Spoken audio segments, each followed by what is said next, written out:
everyone, and welcome to the 115th edition of the Always Wolves podcast. And big thank you to Wolves, because we are in the dressing room, the home dressing room of Molyneux, and a man that is very familiar to this dressing room, although it's changed a bit, hasn't it, in your time. We've got with us today Wolves legend, 9 years with the club, Dave Edwards. Welcome, mate. How are you feeling? I'm good. Yeah, it feels a bit different in here, right? The emotions of a match day. It's definitely changed a lot. Yeah, there's all sorts going on here now, but it's just the wooden benches of us here. That makes me feel old, but it wasn't too long ago, but a lot's changed. It's nice to come in and not knowing I'm not going to get a bollocking. Also with us tonight, we have Mr. Jason Guy, obviously also runs the fantastic Wolf Whistle podcast. Great fundraiser. How you doing, mate? I'm good. I'm just looking at the magnetic board over there that Carla Keeney punched. You was playing that day, weren't you, Dave? I was in the treatment room. I'd come off in the first half. Do you actually remember them with the noise? Yeah, exactly. I remember it. Well, you know, what was that half time like after he broke his wrist? Well, we've obviously had to just on the camera. He was sat there. He's walked over and punched the board over there, and then there's a little loop around in the dressing room. So he's walked over there. He's gone to the toilet, taken his glove off, realised he's damaged his hand, and then you can lap around to the treatment room. And that's where I was sacked, because I broke my foot that game as well. Oh God, yeah. So I think I'd come off first. Stephen Hunter pulled his hamstring. Hunter, yeah, and then obviously Carl at half time he came in. He said, "Doc, can you have a look at this?" And a bone was just sticking up in the head like that. It's like the doc was like, "Yeah, you broke your hand." So then the doc had to walk in, bless him, and tell Dean Saunders that he needs to make another sub, and all the subs are gone. Yeah, absolute nightmare that day. Then it was galvanised us though. We were 1-0 down at half time against Bristol City, and we ended up winning 2-1, I think. Yeah, brilliant. It's funny how these little things can actually galvanise a team and change it. Fantastic, interesting team talk that would have been, I'm guessing. We've also got obviously Manny here. Obviously does a load of fundraising as well. You've got your new Samosa Saturday coming up. You're doing the marathon as well, Manny. Yeah, a very busy month, and I've been here since 12 o'clock today, because we've been here with the ambassadors of Dementia UK. We had our annual meet-up at Molyneux, which was nice for them. So yeah, looking forward to tonight. Absolutely, and it does. You know, if you've got to be somewhere for a day, Molyneux's not a bad place to be, is it? So it's a pretty good place. It's a Saturday. I suppose it's a match-free week, so the club are very kindly, given. That's one thing the club do really well. They do give the stadium out to the community for charity events, and you guys tonight. So kudos to the management of the club for doing that. Absolutely. And we've also got, and it got a little bit extra on his name. It is now Dr. Paul Mansell, because you've just got your doctorate in sports science, is that correct? Sports psychology. Sports psychology, yeah. Yeah, it feels so strange to be addressed in that way. I'm just a normal bloke from Dudley, so it's really... You've worked hard for that. How long has it taken to get your doctorate, Paul? Because it's a massive achievement. Yeah, I started my masters in 2016, and then the PhD has taken 4 years. Been working all the way through, so it's been the culmination of a lot of hard work, and so relieved that it's done. And the key thing now is that I want to try and use it to work in the community, work with students, athletes. Work with all strikers. How to find the net. I would be milking that on flights, hotel stays, doctor this, doctor that, restaurant bookings. I'm scared to cough now in case you freaking diagnose me. I think it goes for all of us, Paul, to say a massive congratulations. Well done, doctor. Absolutely brilliant. Really well done, mate. Congratulations. Thanks very much. Well, we're going to be talking about a lot tonight. We're going to be this is what we're going to be covering in today's podcast. It's we're going to obviously, first of all, because we've got Dave here, and it's a massive fundraiser that's going to be taking place this weekend over in Shrewsbury. Is Dave Edwards' charity game. So we're going to cover in that, but we're also going to be talking, of course, about the relegation scrap. Has Dave calmed down, has he? Yeah, we'll come on to that. The relegation scrap. I think that also goes straight into also talking about player discipline and the refereeing and the VAR standards. Wolves defence, Wolves attack, of course. The substitutions, because we've seen a different way of substitutions with Lopetegui than Bruno Lage. We're going to be doing a Q&A, and part of that we're going to be, at the end, we're going to be talking to all of us here. Are Wolves going to stay? We have so many of you that's messaged Dave asking, Dave, are we going to stay up? So we're all going to have a go at that, and what points and where we're going to finish. and of course, you know, we're going to talk about everything Wolves in between. But before we get started, Dave, again, thank you so much for coming tonight. But it's really important that we kick off because you've got your own charity, and that is very, very close to your heart, and you've got this big charity game at the weekend. Do you want to just tell everyone initially a little bit more about that? Because it is on Sunday at 1:30, kick-off in Shrewsbury. Right, yeah, so Sunday, 1:30 kick-off at Montgomery's Water Meadow, which is obviously Shrewsbury Stadium. And I've been really fortunate to give the opportunity to have a game like this. Never quite reached 10 years at Wolves for testimony. I was 9.5 years. And then I had 7 years or so at Shrewsbury between 2 different spells. So close to a testimonial, but a charity game is more than good enough. 2 amazing causes. We've got Shrewsbury Town Foundation, which I'm a trustee of and have been for the last 5 or 6 years. And then also Little Rascals Foundation, which is a charity that me and my best friend started, which supports children with disabilities and their families. So we are solely, our income solely comes from fundraising and what we make inside the play centre we have. So lockdown really hurt us because we couldn't open our play centre and we couldn't do any fundraising. You had to move, didn't you? I heard something about you had to move. That was really unfortunate because we put a lot of money into our Little Rascals soft play centre, but we had an 8-year lease on the building, and then the owners unfortunately wanted to take it back off us, so the lease ran out, so we had to move sites, and we've done that. But after lockdown, we kept our heads above water just about, and now we're starting to flourish a little bit again. But what the new site hasn't got is a sensory room, which was used so much at the old site. So many kids range from babies right up to sort of adolescents, especially children with autism, learning disabilities. We've got so much use out of the sensory room, so it'd be amazing if we can raise enough money in the game to get the sensory room built at the new site. So that's what we're hoping to raise. But from a fan's point of view, it's between, say, my 2 old teams, Shrewsbury and Wolves, players I've played with throughout my spells with the clubs. And do you want to give a little taste through who's going to be there? Well, I'm genuinely so humbled by the response I've had from players, dropping out messages sort of 3-4 months ago initially to see where the land lay of a lot of lads, and if they were fit and available, every single one of them said they'll play. There's a few which said they'll come along but they can't play for fitness reasons. There's others which are working maybe in the international scene.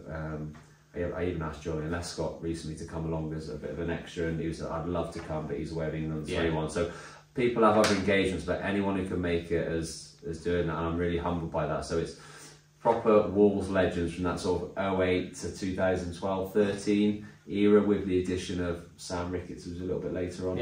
So all household names right through the spine of the team. Got Carl Akimi, Jody Craddock, Carl Henry, Big George Elakobi, Steers, Big George, Dave Jones, Matt Jarvis, Stephen Hunt, Chris Iwaluma, list goes on. Some proper players. It's going to be great as well. I mean, it's fantastic. How many are you hoping to turn up? I mean, how many tickets you sold so far, and can people pay on the door on the day? Yeah, so the ticket office is going to be open, and I think for Wolves fans that's probably the easiest way to buy tickets, because the sign-up process from Shrewsbury's ticketing site is you have to get a supporter number and things like that. So it's probably easy for Wolves fans if they're thinking of coming just to turn up on the day and buy a ticket. And we're hoping to get anywhere up towards 5,000 tickets. I think we sold maybe 2,500 tickets at the moment. Pre-sold already. Pre-sold already, so that's really good. We're hoping we can get a few more out in the next couple of days, and obviously some turn up on the day as well, because I think more for, obviously the more tickets we sell, the more money we make, which is the main objective, but also for the players on the pitch, the quality of the players who've on the pitch. I feel like it deserves to have a decent crowd there, because this group of players probably hasn't been seen together since they left the football club, and it probably won't be seen together again. I can't imagine there being many occasions where they're all going to pull on the old gold of Wolves again. So it's a great opportunity for fans to see that, and also show a little bit of thanks to those players who have given a lot for the football club over the years, and all in different ways. And I'm just delighted that so many of them have agreed to play. No, I think it's fantastic, and this sensory room is so important for kids and stuff like that, because it really does engage them. It's a real thing that you're really wanting to get. How much do you need to sort of make that a dream come to reality? Well, to build the sensory room and the equipment to go in it, you're looking at about 15,000. We want to make it the experience that we wanted to do that. We've been fundraising sort of over the last 6 months, and we get to targets, but obviously we pay staff as well who work inside the charity, who go out and deliver stuff to the children in terms of clubs and mentoring and all that sort of stuff. But Yeah, if we can get up towards 15,000, I'd say we're about 10,000 short at the moment to get that built. So. To be honest, Dave, I spent 15,000 on tickets to win a place to play in the game, so you just built the centre and played. And you guys Still got a didn't question for Dave on this? Not about the game on Sunday, but I've got one maybe for later we can return to if you like. Yeah, that's it. Dave, I think it's fantastic, and you know. I'll just say to fans, you know, on Sundays, everybody's sitting at home with nothing to do. You can pay on the gate. Just get yourselves down there. Yeah. You're going to see players that you'll probably be up close to them. You'll probably get selfies and signatures off people that you've never met before. So it's a great opportunity. Fans afterwards. Yeah, definitely. It's as inclusive as possible. Yeah. I mean, I think the lads have enjoyed that as well, speaking to the fans and all that sort of thing. So it'll be a real family occasion as well, where it's a family experience for everyone. And another question is, like, I'm guessing you're going to be pulling on the old gold, and you're obviously going to be doing a half with Wolves and a half with Shrewsbury. That's the plan, yeah, that's the plan. I'm thinking, because the Wolves lads are a little bit younger and they're a little bit better as well. The stands they play, that they're all sort of Championship Premier League players, where when my time at Shrewsbury is always sort of League 2, League 1, and those lads are a bit older, so I'm thinking to play for Shrewsbury first. Yeah. I'll say because I started my career at Shrewsbury. Because you'll be fresher. Yeah. I'll be fresher to help them boys out, and then I can go on to Wolves in the second half and hopefully enjoy it more. Of course, it wasn't very long ago that, you know, Wolves did go to Shrewsbury in the FA Cup, and Shrewsbury very nearly knocked Wolves out. Yeah. That was the year that we actually ended up getting to the semi-final. We were very close to going out that game, so that's great. Listen, as I say, we'll come back onto this again towards the end, but definitely check out. Is there like a website or anything, or is it just... Yeah, well, anyone who follows me on social media, then I've got loads of stuff on there at the moment on how details of the game, how you can buy tickets online, but as I said, you can buy on the day as well. And I'm hoping Wolves will maybe post some stuff as well over the next couple of days as well to help me promote it. So fingers crossed the fans will see it. Fantastic, absolutely brilliant. Right, so once we've gone through that now, we're going to obviously come to the... Do we have to? The elephant in the room. It's like Wolves, obviously, it's like you get it out and then it just drag you back in again, and of course we're in a relegation scrap. I'm going to go to Manny first on this. I mean, obviously we had the loss at the weekend, and we are going to be coming on to the refereeing and player discipline and all that, but like, how are you feeling now with 10 games to go? You know what, it's when you look at the table, you cannot believe how tight it is between, 12th to 13th to the bottom of the league. I've never known the Premier League, usually you've got, by now, 10 games to go, you've got one cert, dead cert is going down, and probably another one that's struggling, and usually there's 3 or 4 sides battling for one spot. Literally from Palace down, you know, you've got 9 clubs. About 5 points. And literally any one of them can go down. So in that respect, it's not a bad position. You know, we're not adrift. One win takes you up, one win takes you down. So literally you haven't got the must win. You've just got to get a collection of points through the whole range of games to keep you up by, you know, hook or by crook. And all the teams seem to be doing the same. I mean, Leeds were struggling, they beat us. Palace were doing really well, then they've gone on a slide. You know, almost a struggle. Southampton were like getting battered at Spurs and then come back to 3-3. So everybody's producing results that we don't expect, and then other teams are then going and losing. So I think it's going to be like that all the way to the end. But we've just got to get it sorted before that United game for me. Having United, Everton and Arsenal in the last 3 games, with them, 2 of them being away. That's, if we need more than a point out of those 3 games, then we start really worrying. We have to. These games now, right now, you know, Chelsea at home, Forest away, and then you've got Palace, which is a huge game. Brentford. And these are the games we've got to start winning. I mean, Leeds, we all thought a win against Leeds, suddenly we would be here in a completely different frame of mind. We'd have said, well, we've got to 30. We've sort of, in a way, we would have been, 8 points ahead of Leeds? Yeah, we would. If we'd have won, and now there's a point behind us, it's ridiculous, 6 isn't it? 7 points. Yeah. So I still think there's lots of hope. Lopetegui has definitely changed things, but he still does things that frustrate us, you know, with some of his lineups, and then he changes it to make it positive, and you're thinking, well, why don't you just start on that, you know, in that nature?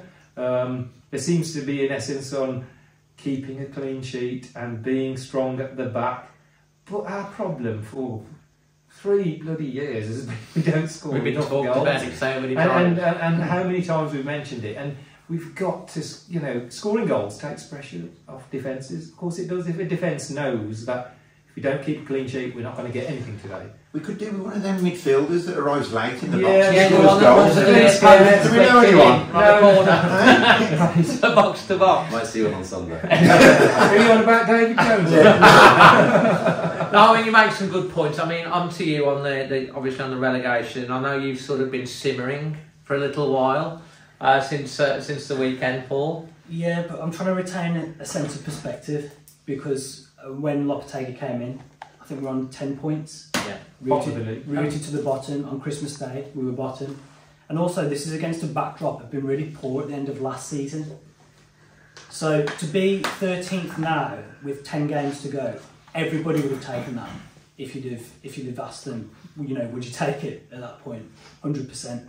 Slightly frustrating though that we had an opportunity to put a bit of space between ourselves and the pack below, and we haven't taken it. So we're right back in the mix, and it was strange really because after we beat Liverpool 3-0, Playing so well. I was hearing people on podcasts talk about can we push for Europe next season and things like that. I'm like, don't get carried away. We're still in a scrap here. So I'm trying to retain a sense of perspective, but I'm also feeling a bit frustrated that we've had an opportunity to build on the good start that Lopetegui's made, but it's certainly not a lost cause, and I'm still hopeful going into the last 10 games. Absolutely. And Jason, your thoughts? I agree, really, with Paul. We'd have bit anyone's hand off, wouldn't we, on the basis that Lopetegui come in, we're rooted to the bottom of the table, and now we're 13th. Although 13th is probably, it's not an accurate reflection if you look at the points gap between us and the bottom. That's why it would have been a great opportunity the weekend to obviously start pulling away. But we've got 10 games to go. If we can get 10 points in those 10 games, we're going to be safe. Listen, in this man I trust, Lopetegui. Here we go. Listen, he's been getting a little bit of criticism recently from certain the guy Sam who was on the podcast the other day, and I just think it's completely unjust. I think what he's done in these games, how the squad's changed, how the strength in depth on the bench has changed. Listen, I don't think we've got plenty to worry about, but I think we're going to get out of it.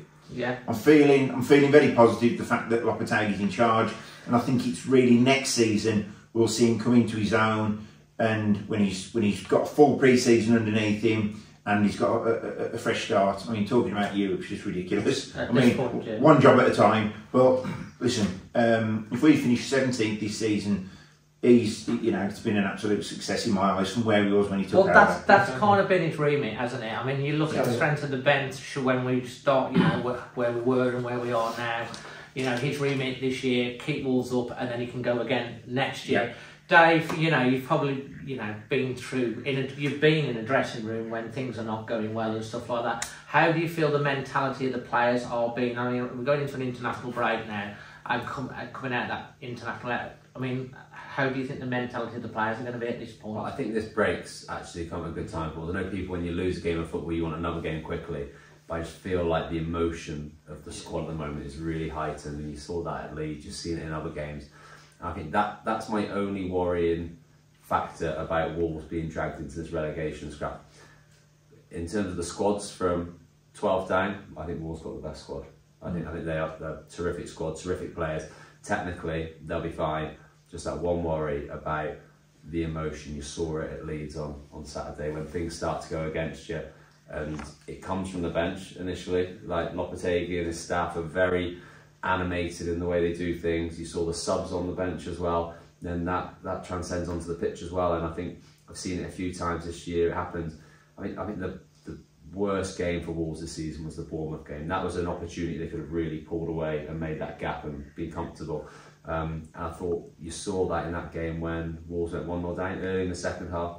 Still 40 minutes left to play, but they got desperate all of a sudden, which is completely against the way Wolves play. They're so pragmatic in the way they keep the ball and try and wait for these opportunities, but all of a sudden they were panicking, and that was so unlike Wolves. So it's just about making sure they remain calm and try to put that emotion to the side, because they haven't got the experience in this dressing room that's been in this sort of situation before, and that can be a good thing or a bad thing. But you've got to probably look at the positive side, that they haven't ever been in a relegation battle, a lot of these lads. A lot of players have played European football in their career and things like that, so they've got that quality, and if they can just let their quality show on the pitch, then they'll be fine. But off the back of Leeds, you go to Nottingham Forest, and that is the one game where they're great as well. Emotions and tensions are going to be so high, especially after the cup game as well. Exactly, and that's where Julian Lopetegui's biggest thing will to help his players remain calm in the game and kind of be very be very thoughtful and kind of. They're going to start like a house on fire for us. They're going to be all over. They're going to be snapping into. They're going to be trying to get lads riled and sent off and booked and things like that. But if they can just stay level-headed and let their football do the talking, they're miles better than Forest. And that's why I think they will be fine. It's just getting those points on the board, because, like Jay said, I have no doubt that if they get those points on the board, they'll start to flourish. They stay in the league next year with another transfer window of pre-season. I really think Wolves will be looking top half of the table again, and they can start to build. They've got a world-class manager. He's managed Spain, he's managed Real Madrid, and he's here at Wolves. And he's here at Wolves. It's pinch yourself time, and the difference he's made in such a short space of time is huge. But I don't think they've got the points on the board that necessarily is merited, and they're in the position they are because they haven't got those points. So a lot of work to do, but I genuinely think it's all about that mentality. Well, you make a good point. I'm going to come to everyone else because we're going to come on to player discipline in a minute. But it also comes into the VAR and the refereeing standards. Now, you're quite right. The bench are very animated. I think when Lopetegui came in, he was deliberately animated on the bench to say, like, you know, I'm in the battle for you guys, and that's got to fed through the thing. And we saw an upturn in results. But then we've had obviously the VAR decision at Liverpool. We had the Forest penalty when he took his boot off. We had the penalty the week before Leeds. Newcastle away. Newcastle away. When it was 0-0, and that could have been a possible sending off and another 3 points. Then we've obviously had the situation. I think all of these situations are fed through not just the manager but the team, but equally the players. Because when the referee went to the monitor at the end of the game against Leeds, after he'd already been to the monitor and rightly turned the Johnny into a red card, everyone was expecting this guy's going to be disallowed. And when it didn't happen, it was like, oh, the Wolves against Wolves thing, and that sort of affected into the bench. Do you think that's fed through, and how do you think that, how do you think the VAR and the refereeing has heightened that sense of injustice into the management and the squad and also the fans? 100%, and you can see the frustration, and you do hope that it'll come full circle and they'll benefit from decisions. But at the moment, it does feel like every big decision is going against Wolves, and it has cost them points. I think the main one for me for the Premier League anyway was the Newcastle one at 0-0, and Raul Jimenez gets brought down and Newcastle down to 10 men, and Ruben Neves with a penalty. Wolves win that game. I'm absolutely adamant, and that's 3 points lost. So it's costing points, and that's why they're getting so frustrated. But you just got to hope and believe that there won't be many more that they get wrong. And it does feel like, from a fan's point of view, that there is an agenda against Wolves. I don't think there is. I don't think there is that there, but it just feels like that at the moment. And I was actually, I think I was saying to you boys before, I was down at Sky yesterday doing a commentating sort of learning session. And we had a referees meeting about laws of the game, and Howard Webb was taking it. Oh, was it? So I was there, sat on my hands, like, oh, that's he's talking about VAR, and I'm trying. Did he give you an apology letter? Say, can you deliver that to Wolves? But it's fascinating listening to him speak about it, and he was showing examples of VAR and stuff like that, and how they get to decisions. And he did say the Jimenez one, they touched on it. I didn't ask the question; somebody else asked the question about it, and I think the referee, whoever it was in the game, the VAR, I think they were told they got it wrong after the game. Howard went to they issued an apology, didn't they, to the club? Yeah, so not that it was Howard Webb's fault, but what do you think, Dave, of the refereeing standards now compared to when you were playing? Because we, as fans, we think every game we've got a criticism of the referee, and it never used to be like that. Sometimes we would say, well, he's a good referee today, he's making the game flow, he's making the right decisions. What do you think when you watch? Oh, I don't think it's necessarily worse. I just think the game's progressed that much that the refereeing standards haven't gone with it. So the game's so much faster now, and the referees have to work so hard to get the right angle to see something. And my big problem with VAR is I actually quite like it. I do think it gets the big decisions right normally. I know Wolves been on the wrong end of a few of them, but I like it for that reason. But the one thing I don't like about it is if there's no VAR at St James's Park, I think the referee gives that penalty. But I think because there's VAR, he waits. Because he doesn't want to make that mistake. He was a long way away from it as well, wasn't he? Because he was expecting the ball to be kicked upfield. Exactly. But I think if there's no VAR, because he knows VAR's there, he's thinking, I won't give it, and then I can say I was a long way away, and I'll give it after that. And then VAR comes back and obviously gets it horrifically wrong. But I think there's no VAR, he gives it because it looks like a penalty, doesn't it? And I think that happens on quite a few occasions, even like the Semedo one at the weekend. That was a little bit more, I wasn't 100% sure if that was a penalty, but I think without VAR, he's more likely to give it. I've seen it, I did a game against, a commentator in a League One game, Plymouth and Derby, and we were talking about that decision yesterday. A lad goes down quite easy in the box, very similar to Semedo's actually, and the referee gave a penalty because it instantly looked like a penalty. And then Howard Webb was talking about that, and he said, there was no VAR in the game. He said if VAR looked at it, they couldn't turn it down because it's not an obvious error, but we all looked and said it's very, very soft. Because the referee hasn't got VAR, he just goes, penalty. I'm going to make my call on it. And he makes makes a call. Whereas I think now they definitely hold back on those big decisions and wait to be told by someone. I've got a little question for you, and I'm going to come on to Paul from the psychology side as well of things in a minute. But like, some of the frustration from the fans, I don't know how you feel about this, when we're like at St James's Park, for example, you know, if you watch it or watching a game sometimes on the TV, there's so many replays and you're in the ground and you're like trying to check your phone to find out what's going on. The communication between, you just don't know. You watch cricket, you watch rugby, you watch other sports that you go to. Everybody in the ground knows exactly what's going on because it's replayed.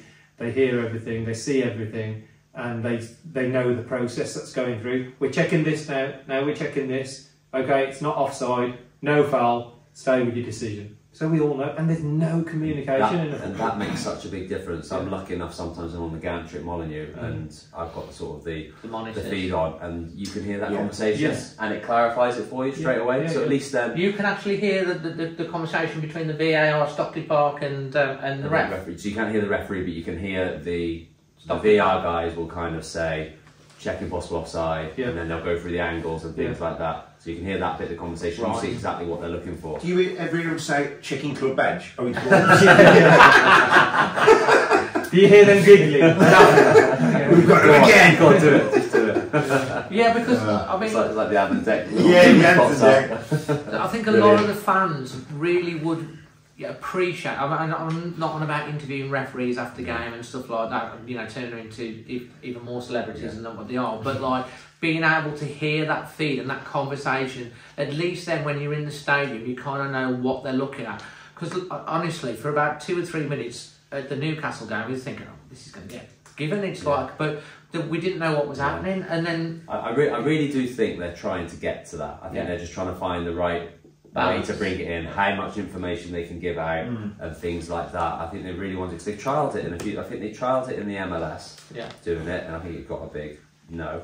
I think they did it in a women's game, didn't they, not too long ago as well, and that really helped. There was a really controversial decision in that game, and but you saw what they were thinking, sort of from VAR and from the referee. So I do think it will come in. It's just almost like they seem to be waiting for the right moment where they're not going to get too much criticism and how much they can give away. They don't know. I imagine they don't want to open themselves up. The thing is, if that ref running back and he sees that Pope incident and he straight away says, "Can you check that? I'm too far away. Let me know if it was a penalty or not." I don't know. Straight away we know where the referee stands. And if the VAR then says, ask the referee, what would your on-field decision be from where you are? Well, no penalty. Well, stick you with your decision because we've got no clear evidence. That's at least some feedback. I mean, we don't. But why didn't he go? You know, when's the decision made to send the referee to a monitor? And then you say to a referee, don't go to the monitor. I don't understand that bit, because there's no other sport that has a monitor on the pitch side. You don't have cricketers, umpires with a monitor on the side. You don't have rugby with a monitor on the side. The VAR have got the monitors. They've got six blokes in there. Why have they got to now send to the referee? Cameras all around the stadium every single so they should. make the positive decision and say we've seen it, no penalty, or we've seen it. That conversation you talk about, though, it's so intriguing. We were lucky enough again yesterday to.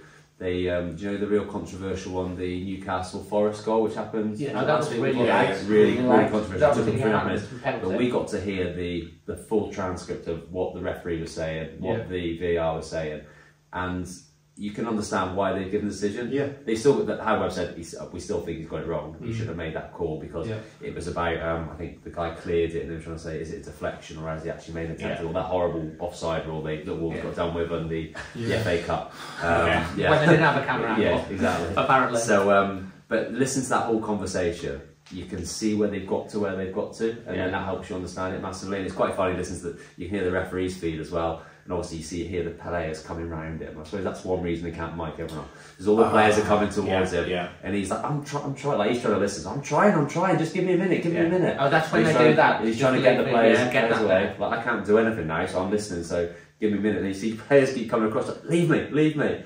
then you hear his conversation, and it's very good. Rugby referees do. They actually tell the players, you get back. Go back, and we will respect a referee for saying that. Yeah. If we hear that, we'll respect him to say, "Move back. I'm making a decision. Go back." You know. I just think the culture of rugby there's just so much more respect for the officials in rugby than there is in football. Yeah, there is. I suppose but when you look at the player discipline, I just want to mention, we're playing Forest next, and we've just been charged, obviously, with our conduct against Forest. And now Leeds today as well. And now today we've also been charged with the conduct of the players right at the end.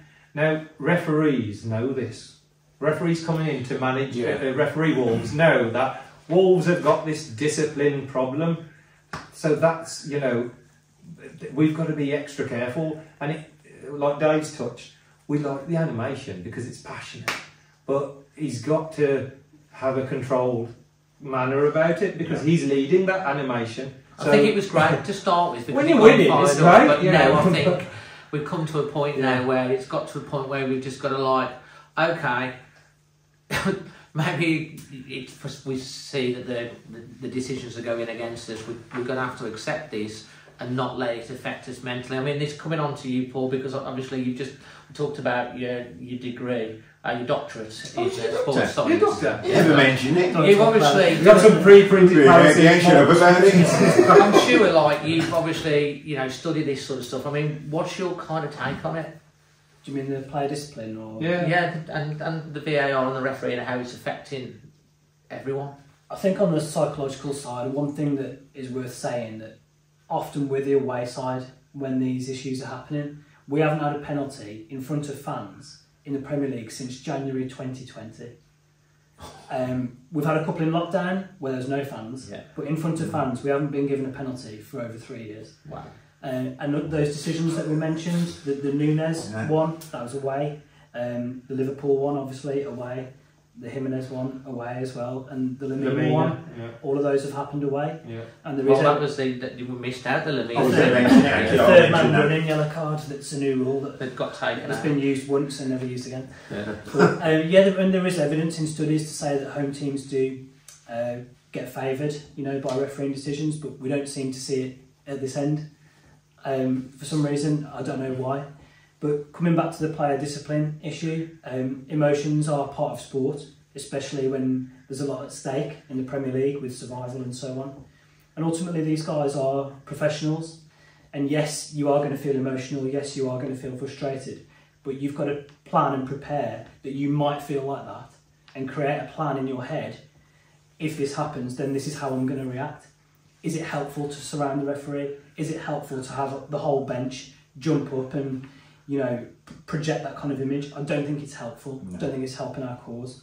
So I think my short answer is, as professionals, they've got to know the line of where they can be in the right kind of psychological state to perform well.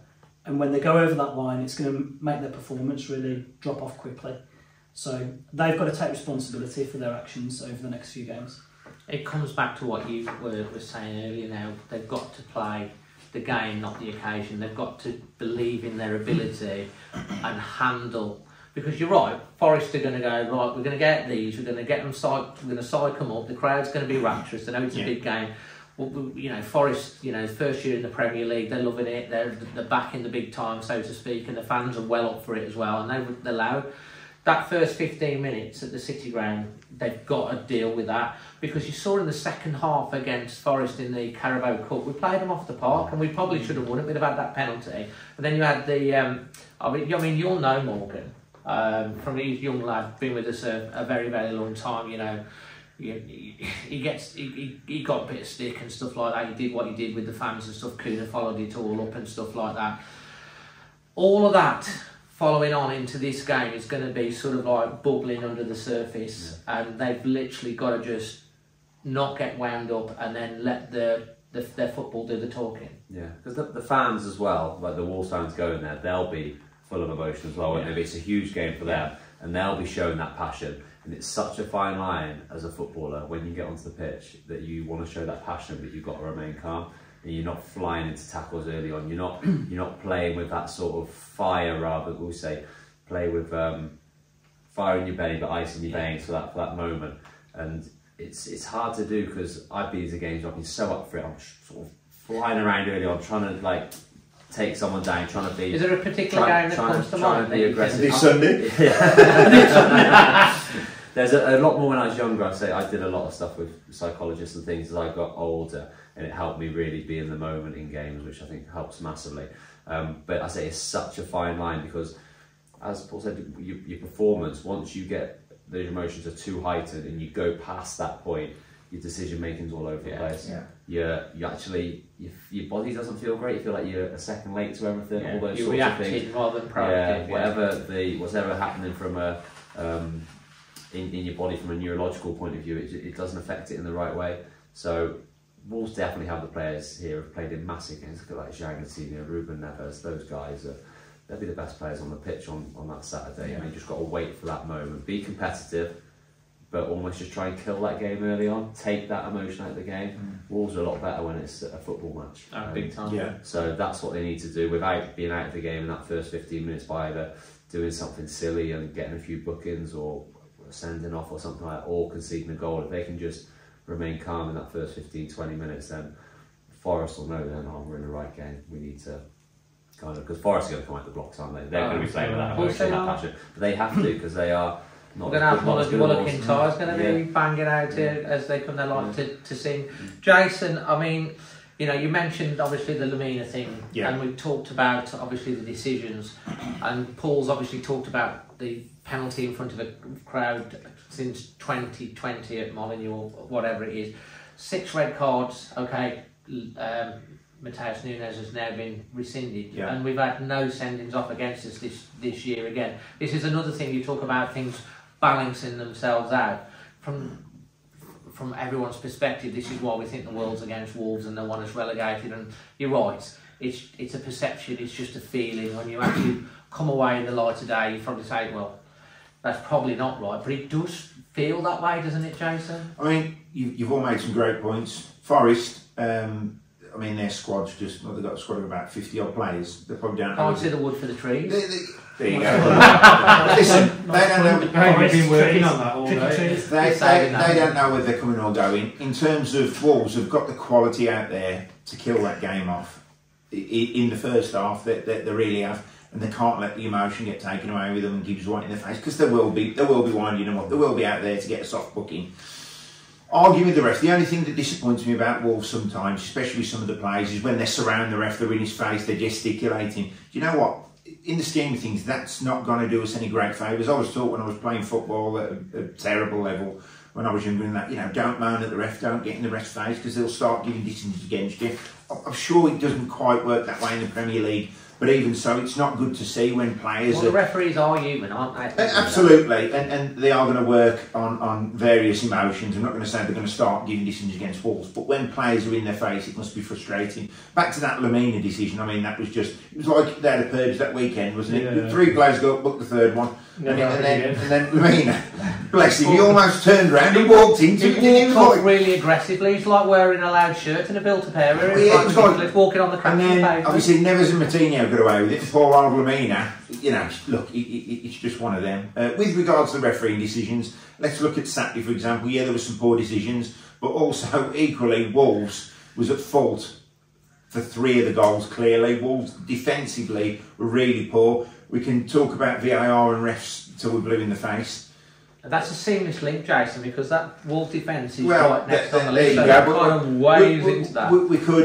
Well, I'll start on that then if you want. So, but yeah, we could talk about VAR, etc. till we're blue in the face, but we give that game up ourselves. With regards to going on to the defence, their goal, the Ayling goal, I mean, yeah, he did a bit of trickery and he ran around the box, etc. And, you know, but listen, we shouldn't be defending like that. It was a free header at the back post, wasn't it? It wasn't even a free header, it was sort of bounced into him, and even I could have scored it. All right, don't agree with it. And then there was silence. And then, yeah, but listen, goals like that are just soft to give away. The first one was obviously reasonably well worked, you know, down the left and that, but they had a few attacks down the left. Yeah, before but that. you know, So they kind of seen it coming. Yes, Giving that's that the yes, third too much space. You know, That was the first 5-6 minutes. Yeah. They started very, very strong, didn't Yeah. they, Leeds? you know, and when Adama Traore plays against other teams, they double up. Treble it You know, sometimes. so when you've got Notto running at Semedo and he's causing problems, Yeah. just contain that and double up on him. And we didn't, and then we paid the price. You know, one thing I have to say about the defence as an overall thing, when you don't score goals, and 20 goals this season is pitiful after 28 games, it is horrifically poor. That straight away puts a huge amount of pressure on the defence, knowing that we've got to we can see we ain't winning this game. mistakes. We're not winning this game. Now, if you saw, I was obviously the referee got decisions wrong, but he actually got decisions wrong for both sides. It did even out in that game. Yeah. What Craig Dawson was out of position, then he lunged, and he was very lucky to still be on the pitch. Trust me, a lot of And Leeds then- fans have made that point. And then, you know, what Johnny did, again, he lost the ball, and then he lunged. And I think that psychologically, because you know that we're not scoring, we're behind, oh no, I've lost the ball, I better keep it. So And they go against Brighton. Yeah, and they go in for that last-ditch challenge, and they fly in because they're that desperate. Is that like an instinctive thing as a player, though? You've lost control of the ball, you try and win it back. There's no intent there. it happens, It's yeah. just an instinctive reaction. So it happened to Dawson, then happened to Johnny. When Yeah. you sort of take a heavy touch and you follow it, and it's that's the thing. You're that desperate to get it back and not make that mistake. That's what I'm saying. So they're living on the edge all the time. You can't have that. You've got to say, we've got to defend as a team and not just put the pressure on the back line. And we defend as a team. When your strikers score goals, that's part of defending as well, because we've scored goals. Now we're not under pressure. We're in the game. We can now play with a controlled manner. We can manage the ball. And it seems like this desperation at the back because of the pressure they're under. The worst goal for me was, I mean, the Johnny one. Yeah. I forgot about that one. That wasn't the worst goal. I'm going to come to the worst goal, but the Johnny one, once again, it's a mistake. His lads put it in the net. But then the Traore. So it started from Traore. This is the 96th minute, 96th, 97th minute. He's in his own half. He tries to beat a player in his own half when he should have, for me, just headed for goal. He tried to beat a player and cut inside. Yeah. He lost the ball. Then he tries to win it back and he almost wins it back. Gets his shirt tugged. Does he get his shirt tugged? Yes, he does. Play to the whistle. Don't stop. He stops. He's the fastest player on the pitch. Leeds break away and That goal score doesn't down. happen if he doesn't stop. But he doesn't, so we're 3-2 down. So arguably, we could be saying, well, if we get the ball into their half, we could nick a point here. Was we going to? No, we was never going to do that. But when you lose possession in your own half and cut inside like that, and then don't track back and don't chase back when you're the fastest player on the pitch, that's, no pun intended, indefensible. It was a problem when with Adama playing as a fullback, obviously as a fullback in that game, wasn't he, towards the end? Do you remember the Torino game, the last qualifying game? Was it Torino? Yeah, last qualifying game. And they played him away in the first leg, and he did exactly the same. He's playing right wing back in that game, and he's cut inside, lost the ball, and they scored a goal. Luckily, it didn't matter with 3-2. I think it was the second goal. I think they won 6-4 on that group or something like that. 1-4-1 in the but first when he leg. plays deeper, then that's a problem. Then when he starts, because he likes to run across the field, doesn't he? Yes. Yeah, even when he's playing right wing, he likes to run across the field. I'm thinking just go straight line, literally go straight line. You'd hoped he was either going to go up the line or just lay it off, keep possession, just don't lose possession there. Yeah. Because There's no defence then, really. I do think the defence looks a lot better with Dawson since Dawson's come in. I just do think. Do you think that affected the second half? Because do you think Dawson was taken off because he was close to that second yellow? Do you think that was the reason he came off at half time for Collins? Yeah, I think so. So he makes changes. I can see why he did that. I think the change then where he dropped Lamina into the middle of the back three, that's when the problem started, didn't it? Lamina was great, but ended up with our other centre halves getting caught quite high, and Lamina was so isolated. He didn't quite know how to play that role properly, and we looked so vulnerable. But we had to be a little bit. We were a bit gung-ho at 3-0 down, but it looked like Leeds could score at will at that point. And that's when we got a little bit ragged, wasn't it? And it worked. To be honest, it worked, didn't it? Because from that point, we started attacking. We scored obviously a freak goal. I mean, to be honest, when we went 3-0 down, I think they were both lucky goals. They were lucky, but at that time, we actually created chance after chance. Oh yeah, Darwin was very good. Their keeper made a couple of great saves as well, didn't they? So even though it was despair, we were still in the game up until the exact moment it went though. So 3-2, we got them, and the exact moment it went, taking Neves off. Yeah. As soon as Neves went off, bam, game was gone. Was Neves carrying a little bit of a knock? Isn't it suspected? I think he's one yellow card away from 2. We were absolutely. I felt like at that point, at 3-2, the momentum was all with Wolves. There was still 13 minutes to go. Why 3-2? Why 3-2? I'm not Lopetegui, by the way, but why didn't 3-2 don't they put flipping Traore right down the middle and just lump it up to him? Because once again, I'm just thinking. Dave's looking at me thinking, flipping, I'm glad you don't land the Wolves. No, but I'm just thinking, come on. Like, if there's anyone that's going to... You look against Man City, where look his pace. Exactly, just through the middle, they won't catch him. And that kind of worked when we played Southampton. And we went one there you go. He worked so I'm Lopetegui. I did feel like the space was probably more outside though. I think, and I thought Adama was getting in quite a lot, and I thought his quality of his decision making was a lot better. Like he cut the one back where Mesne made a great save, off Cunha, was it, or no, Raul? Raul, is that like Raul? It was a great save. It was about 3 yards out. But I thought in recent games when he's come on, I thought his decision making has been a lot better. I think he's a lot better under Lopetegui. I really do think he's been, But I also think this is peak. This is peak Traore. This is the best we're going to see. This is it now. We've got to, we ain't going to be that world beater. This is peak Traore. Let's just enjoy while it lasts. In terms of the defence, Paul, I mean, what's your sort of like? Do you agree with the back four and the Kilman and Dawson, or do you think Collins and Dawson, or where are you thinking in terms, and also the wing back, because Johnny's out for 3 games now as well. Bueno's hopefully coming back soon, because he's been a revelation, I think, as a young lad as well. Ryan Aitnuri, I mean, where are you at with that? I think we've been really inconsistent in both full-back positions, and I think that's been hurting us. And you can look at all the goals we've conceded, and I think so many come from that channel on the outside of Kilman on the left and the outside of Dawson on the right. We've really missed Bueno, in my opinion, and I really hope he's fit for the Forest game. I think he gives a lot of stability, he's very calm, isn't he, on the ball. He's very mature for his age. Really good Spanish Dennis Irwin, I thought. He makes really good decisions. His positional play is good. He offers something going forward as well. So I think an area that perhaps in hindsight he should have addressed in the transfer window was at right back. I think without Nuri and Bueno on the left, that's a pretty good option to have on the left. On the right, Semedo can play well, but I think at times he really got schooled by Nonto in the first half on Saturday just gone. So I think, perhaps looking back, an acquisition in the right back area would have been a good shout. But on the whole, Kilman and Dawson I think are a great 2 at the back, and going into the last 10 games we can use that solid 2 as a real strong partnership going in, hopefully keeping more clean sheets, because as we know, if we concede, it becomes very hard for us to then win the game. Yeah, we have struggled to break teams down as well this year. I mean, the other thing is, I think we've talked about like a previous international break when players have gone away on internationals, the rest of the squad have kind of had a break.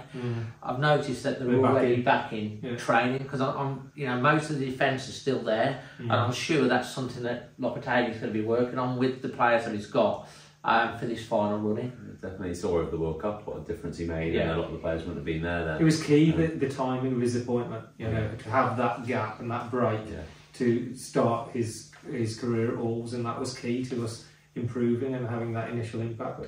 But Bueno is so important. Like I love Johnny. I think what he's done for Wolves is amazing. He's had 2 horrific injuries, but he's just someone who looks really devoid of any confidence.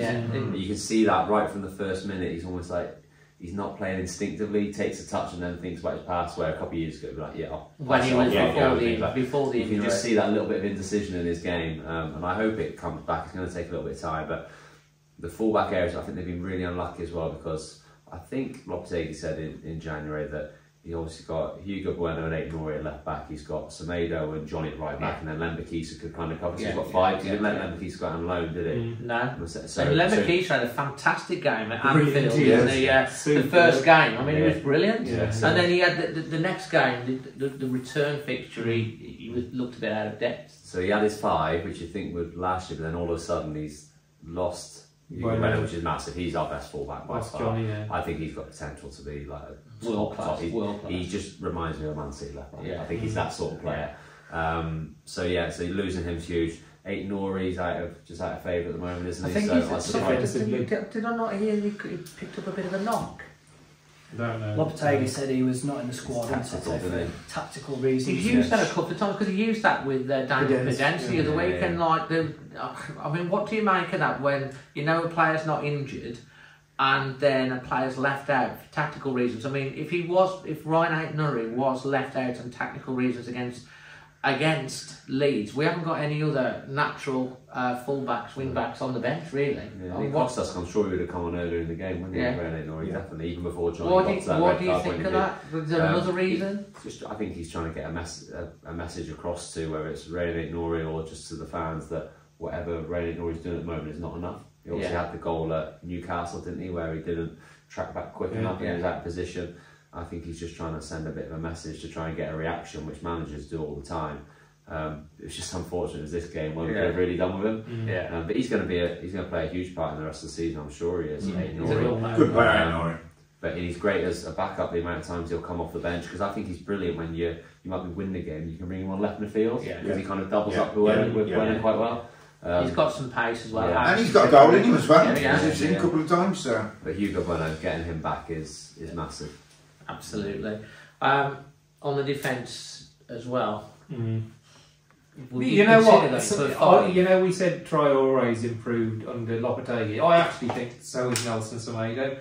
I just think against certain wingers, you have to double up.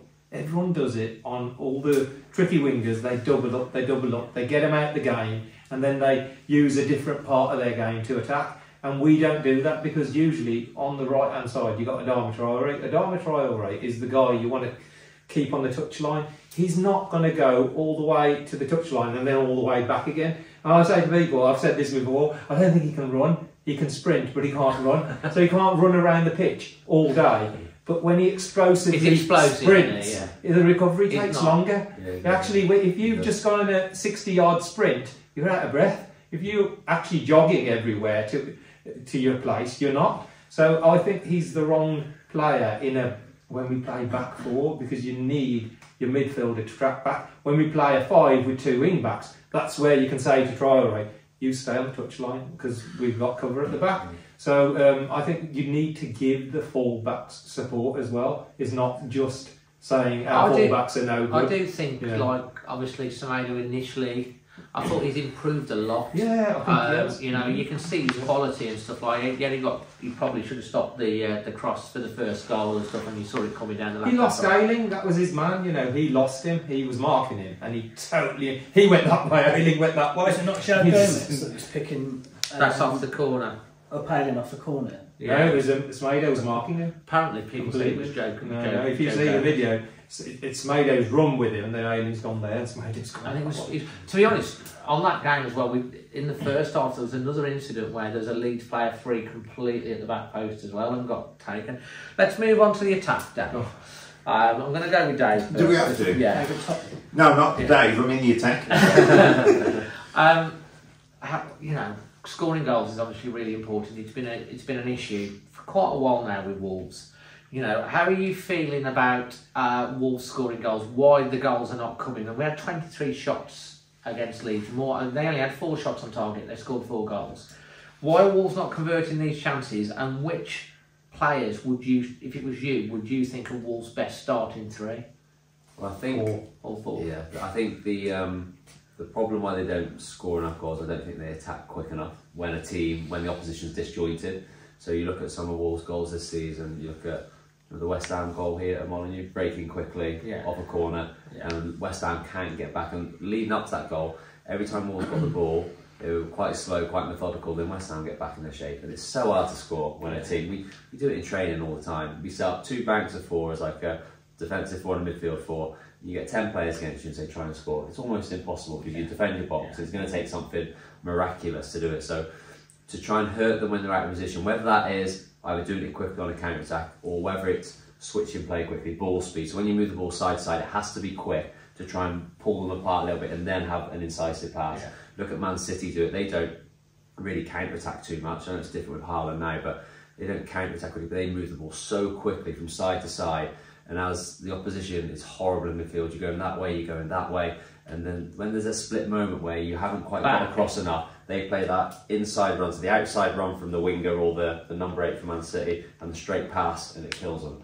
I think they're the areas Wolves need to get into. It's almost like they will pass from side to side, but it's more around the back 4, if that makes sense. I mean, and to be honest, a lot of the fans do get frustrated with this, like, side to side. I mean, we saw it a lot under Large. We see it now Wolves have always played with that excitement and stuff like that, and some of the frustration comes from that. And so you're basically identifying the same sort of thing. It's okay to do that, but at some point you've got to pull a switch and you've got to change it up. The only person who does it is Neves. You'll see he'll miss a player out sometimes. So he'll come to him and he'll miss the next midfielder out and he'll go straight to the winger with pace. And all of a sudden that gets Traore or Pedent, whoever it is, 1v1 against someone. And that's an opportunity then where you can make a difference. But then when they do get in that position, they just do not get enough players in the box. That's the criminal thing. I was sat behind the goal against Leeds, and so many times in the first half, the poor guy next to me must be thinking, what is he on about? Because every time I got there, I'd be like grabbing my little boy who's outside, I was grabbing him, my little boy saying, like, just get in the box, get in the box. You can see people, they're all drift towards the ball to kind of get it back. I'm thinking, just go for the heart of the box, because whether it's Traore or whoever it is, they can shift the ball and put across it. Dave, if there's one player in the box though, it's easy to mark. Whereas if you've got 2 or 3 running across lines, then all of a sudden you find someone free. And I think they don't commit enough bodies with purpose into the box. They can drift into the box. There's a great ball, wasn't it? It was a Kilman that put that one ball in. They all just missed it. No, actually, that's a really good question to ask you, Dave, because is that a natural instinct for a player to want to get... Because I'm asking you, because you got in the box. I mean, you got in the box with late runs, and you joined.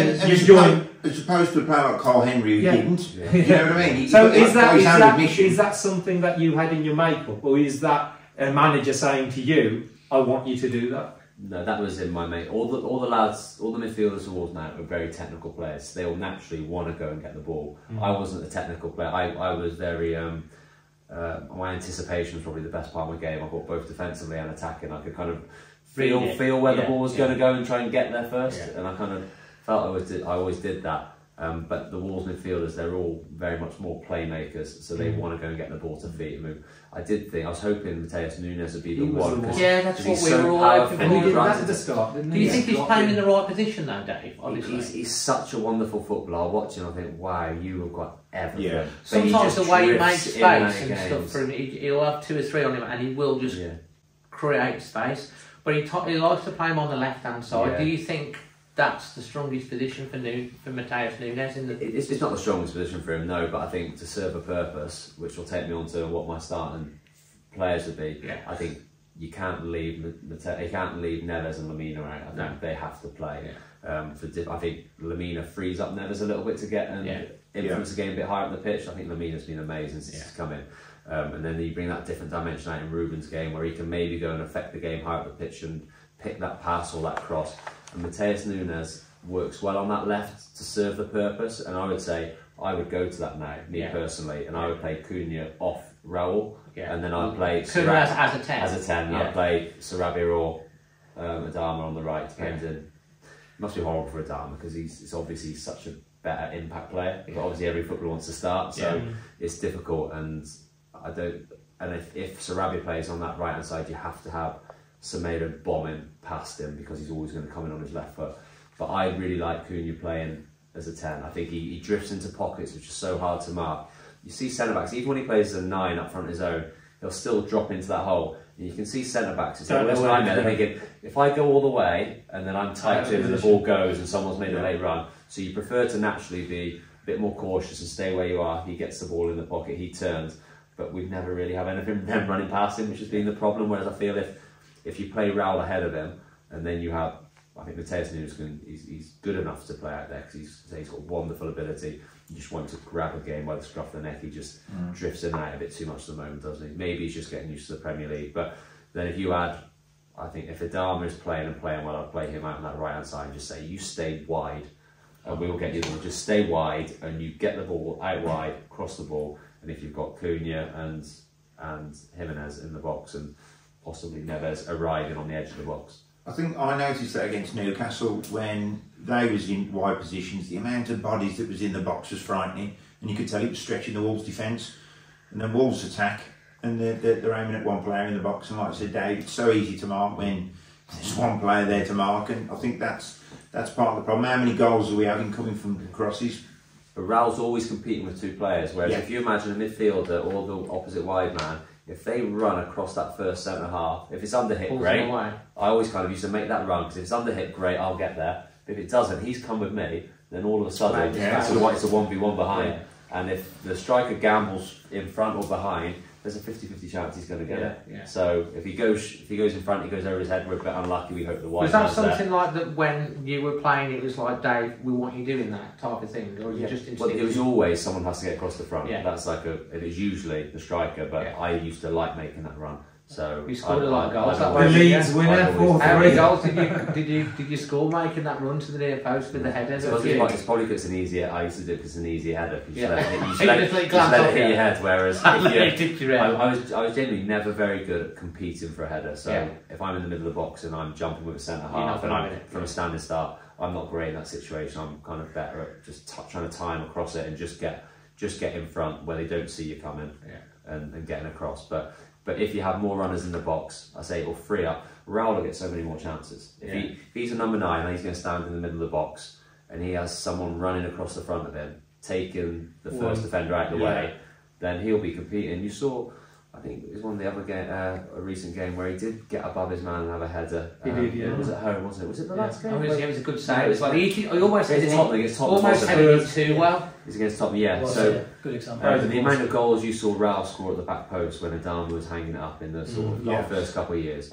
Do you think, like, in talking on Raul, I mean, you know, obviously he had a serious injury that's affected him physically and mentally. They've moved around with what he's got now. It's just that one little bit that he's got on the side.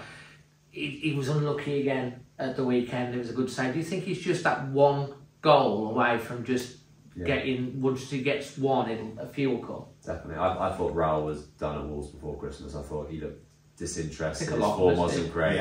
I thought he was done. But since Lopetegui's coming, I think the last month, I think you're starting to really see signs. It's been consistent, so not just a one-off. I think consistently he's offered us quite a lot, and I think it's showing that by Lopetegui keeps picking him. But he generally just needs that goal, and it's so hard for it to come. He's been unlucky at the one against Liverpool wearing his clean through and things like that. It's psychologically, you start to not do what's instinctive. You kind of try too hard to score. I had this conversation with someone yesterday when they were talking about the penalty at Newcastle. I think if that was Raul before he got injured and full of confidence, I don't think he even thinks about going down there. He's obviously looking to go down, isn't he? I think he does everything to stay on his feet and tap it in and score a goal, but just not quite there. And everyone's been in that situation where you're not feeling confident, and it's not a great place to be in. But what I do like about Raul at the moment is everything within his power he's doing now. He's running hard, he's putting himself in good positions. He's defending as well. He's not shying away from chances. He's getting himself in the middle of the box, defending well, working hard.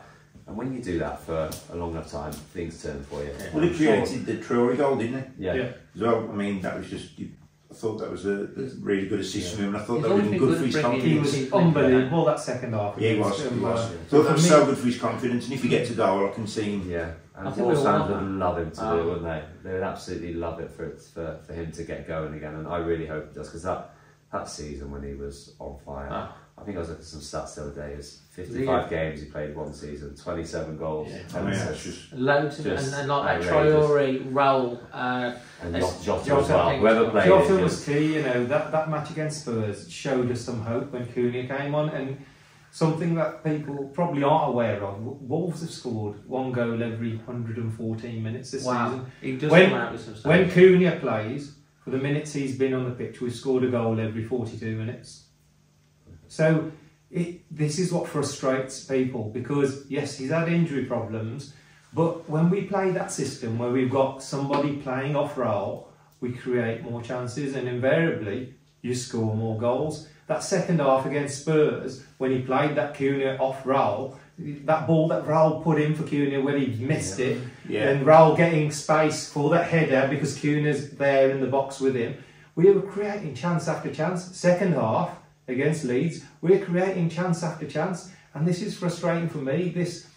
The Fulham game as well. Yeah, Fulham. So Fulham, how all our best performances have been when Cunha's been on the pitch, attacking wise, and we scored the 3 goals against Liverpool when Cunha was on the pitch. You know, and this is, you know, we used to play the 3 midfielders with a sort of a defensive format, only against if you were playing at Old Trafford or Man City or Liverpool, the big boys. But if you were playing Leeds or Bournemouth, or the onus was on us, and you played the extra attacker and you played an attacking formation and took the game to them, and it seems like, let's stay in the game, and then I've got enough substitutions to come in and make the impact later. But as soon as you go 2 or 3-0 down because your defence is out the shocker, then, oh, what next?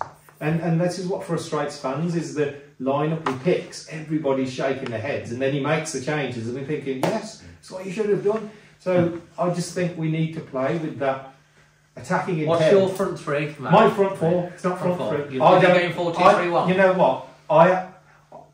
I just think Wolves should be brave enough, especially in the games against the teams like Bournemouth, teams like Leeds, teams like, you know, West Ham at home, to play a combination. You've got Moutinho, Neves, Nunes, Lamina, Bukayo Traore coming back. Gomez. We've got Gomez, we've got riches that could grace most teams in the Premier League. Sometimes we can play 2 of them and play Sarabia and Cunha and Raul and Adama, and play like the old traditional player, 2 up front, 1 off, you know, 1 off the striker, and play with the two wingers and show that attacking intent. The way we're gonna defend is by scoring 2 goals, you know. And it seems like we go the opposite way. I've been shouting at you for 3 years. For 3 years, Wolves haven't scored goals. They have not scored enough goals. We've switched from a back 5 to a back 4 to create and score more goals. We've gone backwards. And for me, when I look at it, I'm always like, remember Bournemouth away when we drew 0-0? That was early season. 3 sort of defensive midfielders all sitting back, not joining in with the attack. We're struggling. He takes 1 midfielder off, puts Podence on. We created chance after chance after chance after chance because we've got an extra striker, and we should have scored that game. We missed a couple of sitters, didn't we? Bournemouth at home. So we did it against Leeds. We created so many chances. We did it against Spurs. We put that extra attacker on. We created so many. Could have been 3-0 up against Fulham. It just shows it's that, you know, we have to be braver, and whether it's a psychological thing where because we've struggled and we're back and we've got to keep it tight, we've got to stay in the game. Stay in the game used to be, like I said, for the Man City Liverpool games, keep it tight. You know, make sure you don't concede in the first 15-20 minutes. Maybe we'll get a chance of a point. But against those sides, which we're clearly better than, you know, because we show it with our football when we do play. In the second half, we're so much better than Leeds. In that second half, we were so much better than Spurs, you know, and against Forest, we're so much better. Our players are better, so trust them a little bit more and play that extra person and be a little bit braver, I think, for me, because this isn't working. 20 goals. hello, it's not working. The beauty is you can play Mateus Nunes on the left, and we've seen it work. Yes. And if it's not happening in game, you can change shape so quickly. And we've got so many options. So you can bring Nunes in and play the three in midfield then, and Cunha and whoever plays on the side can play either side of Raul. So it's so easy to change in game. But that definitely, I think, playing Cunha with someone is... Yeah. Well, we're going to come on to substitutes in a second, but I want to get Paul, because obviously you want to have a little bit of a talk about Wolves attack, about who you would start. And Dave, then I want to come back to you and talk about Daniel Pedence and Wang as well, on how you see them. You know, obviously you haven't put them in your particular starting thing, and I'm curious on how you see that. If we go with you first. There's probably not one right answer, because I think you pick a different setup and different players in different scenarios. So I don't think you should just say, this is our formation, we're going to play it for the next 10 games, and these are the players that are always going to start. So basically you're sitting on the fence. I am a little bit, because I keep to and fro in my own head. It is a difficult thing for the manager to decide. I can't properly decide my favoured 3 or 4. Well, we're going out against Forest, okay, you're like thinking... You're the manager. You're thinking... It's night before. You've got to make a decision. You've got to make a decision. You can't sit on the fence, Paul. No, I won't. I'll get there. I'd like to see us keep Neves and Lamina, like Dave said. I think that's a real central axis to our team that we can build from. And then I'd go with 3 in front of them, so Sarabia on the right. I think really he has to start. Why particularly Sarabia over the likes of Pedence and Wang? I think with him you get the work rate, you get the ball retention, good goal at Fulham as well. Yeah. Gets in the box. Yeah, he's got. Well, that's what I brought him in for, wasn't it? For for goals and assists. And when he came in, one of his things was he likes to be in and around the box. Yeah, and he's one of the few players looking around at these shirts in the room who's actually got a bit of a track record of scoring goals in the past. Yeah. Sporting Lisbon on loan, he had a great season. So for me, I'd start him on the right. On the left, I'm a little bit unsure. Obviously, we'd love it to be Neto, but we haven't even mentioned it. We don't know to what extent his fitness is allowing him to perform to his best.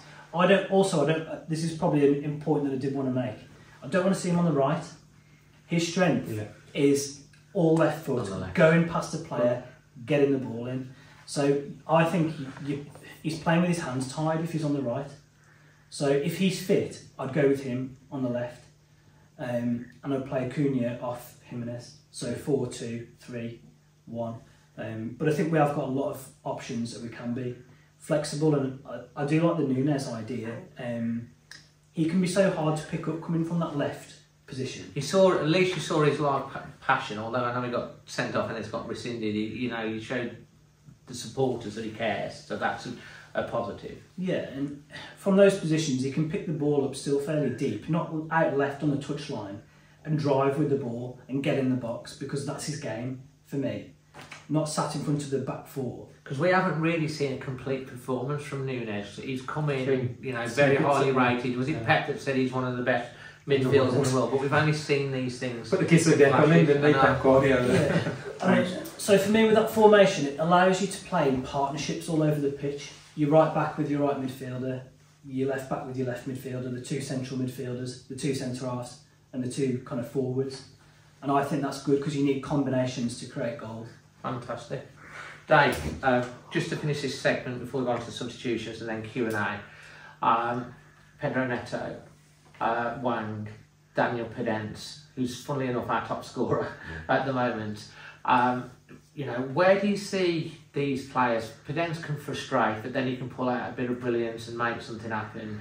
Wang, Lopetegui seems to really like Wang, because when he's fit, he always seems to start him. And then obviously Neto's coming back. I do tend to agree with Paul that Large played him a lot on the right, and we didn't see him. Lopetegui's been playing a lot on the right, but we've seen the best of him when he was on the left. Yeah. It's like Traore on the right. I think. Yeah. They're both out and out wingers, which you don't really get nowadays. But if you were to play both those players, you need to play them on their right side. Yeah. And I saw that against Leeds on Saturday. Neto, he has to come inside, and then all of a sudden there's bodies there. And whereas Congestion. Sarabia, he can manipulate the ball so well. He'll come inside, but then he picks a pass Quickly. really quick. Whereas Is that Neto wants to go quicker past people. thought, or just a different more type of player. aware? I think He's a head down player, isn't he? Yeah, he Head wants to down, go good and player, drive, yeah. which is a great skill to have. Yeah. Whereas Sarabia is, say, vision, bit of a Yeah. maverick, can come inside, pick passes from those pockets of space. So completely different. But the other ball, I think they're blessed with so many players, and it can be a bit of a hindrance at times. They've got too many to choose from. But I do think he likes them all. Podence, he was the one sort of just after Christmas when the season restarted. I was like, he has to play. He's the difference maker. He's the one who will take a risk. He'll try a pass. He's getting goals as well. But he hasn't been in great form recently, has he? I think every time he's come on, a lot of his Cruyff turns. Yeah, and stuff like that, which do come off sometimes. Exactly. It's frustrating. I think his form has dipped the last month compared to the January time where I thought he was Wolves' best attacking player. And then Wang, I think everyone was quite surprised with how much Lopetegui liked him straight away. And it's obviously someone he really trusts. He knows exactly what he'll get from him. He'll get hard work. He'll get that pace to run in behind and run beyond, because we saw that when he first signed. He's got that ability to run beyond the forward line, and I think we really need that. So he's definitely got a part to play. But I just think other people, because of injuries, Podence the same. I think people have moved past them. So I think Adama's picked up for Sarabia. I keep saying Nunes. I think I would play him just because of the in-game stuff he can do in terms of changing formation, and it almost fills two holes by playing him out wide left, and especially when Bueno was playing left back, because he would. That was a Liverpool game where he was just bombing up that left hand side, and then Nunes just roll inside, take defenders with him and stuff. It worked. It was really nicely balanced. So I don't feel that, say, those boys are doing it wrong, Podence, Wang or Neto. I just think that everyone else is improving, and at this moment in time, on form, I don't think, for me personally, it would be in my starting 11. They could quite easily come in, make an impact and start the following week. But if I was picking a team for Forest, I don't think they would make that 11. That's great, and that's really a really good one that we've covered off there. So thank you for that. It's really good insight as well. Right, we're going to come on to the substitutions before we get onto the Q&A, and obviously we are going to have a look at the final 10 fixtures and we're going to say where we're going to come and how many points. But Jason, let's go on to you. Bruno Lage, when he was at Wolves, he always seemed very reactive to his substitutions. A lot of the time it was left very late. Lopetegui, we've seen some great substitutions that he's made, but the last 3 or 4 games, it's like what you said, it's almost at half time, he's changed 2 players at half time for about the last 3 or 4 games running. What are your thoughts on that? Because it's not something that you generally see. I know we've got 5 substitutions now, but is that because he's proactive, or he's made a mistake at the starting line, or do you think it's a predetermined plan? I think Dave hit the nail on the head really. He has got a lot of players to choose from, and it's not so much he wants to keep them all happy. I think sometimes as well, yes, I'm sure he's got a plan up his sleeve if we go a goal down, which is more often than not. But it is his nick, so he's going to have a plan up his sleeve for that. But he doesn't go into games equally thinking, right, if we go a goal down, I'm going to do this. So listen, there's in terms of substitutions, I think that you're quite right with Lage. He was very reactive. It was very late on. I don't think he used the full squad to its potential. But he also had a very young bench. I think now Lopetegui's got so much more experience on the bench. And sometimes we look at this injury and we think, why he took him off? And then you can see why he's took him off. Yeah. And Dave's been giving some great insights that I suppose the supporters we don't always see, do we? Yeah. We just see the obvious things, and Dave's explained it to, and you think, well, actually, yeah. But listen, I have complete faith and trust in the man and whatever decisions he makes, and more rightly than more often than not, they're right.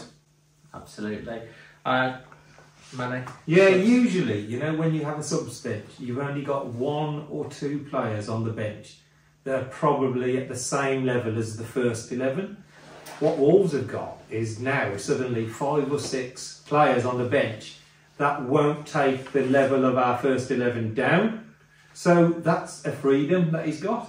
So straight away, he's not saying, oh, shall I throw him on? He knows the player he's going to bring on is of a similar level as the player he's bringing off. So that, if you look at the stats, he brings on more players than any other team at the earliest opportunity. Out of all 20 teams, Wolves have got the average minutes, where they've made all 5 substitutions. Wolves are the earliest out of it. So I think that comes from him strengthening in January. He's brought players in. You've got Gomez, Cunha, you've got people like Adama, Pedence. You've got real good quality players. So it's like a like-for-like swap. It's not like, okay, he's got a bit of an injury, but I've got somebody maybe not as good, or a youth player. We've just got so much quality. And I don't think it's just him keeping, like Jason says, I don't think it's him keeping players happy, because I just think he's the kind of manager with his experience. He ain't going to bother where if a player's a bit disappointed, he's out the side. He's like we just said, he left, but then so he left Nuri out. Tactical, he'll leave him out if he has to, out the whole squad. So I think it's just him using the options he has. I like it because, as a fan, when you're struggling, we're at half time, we're saying, change the whole bloody 11. It's absolutely awful. And he does, he changes Which it. Which game was he? Sorry to interrupt, Manny, because that's the point I was going to make. Which game was it when he took Lamina off? And we were thinking, what has he done? Yeah, against that's right, yeah, because he was having a great game. He's our best player. He's our best player. He marked Harry Kane.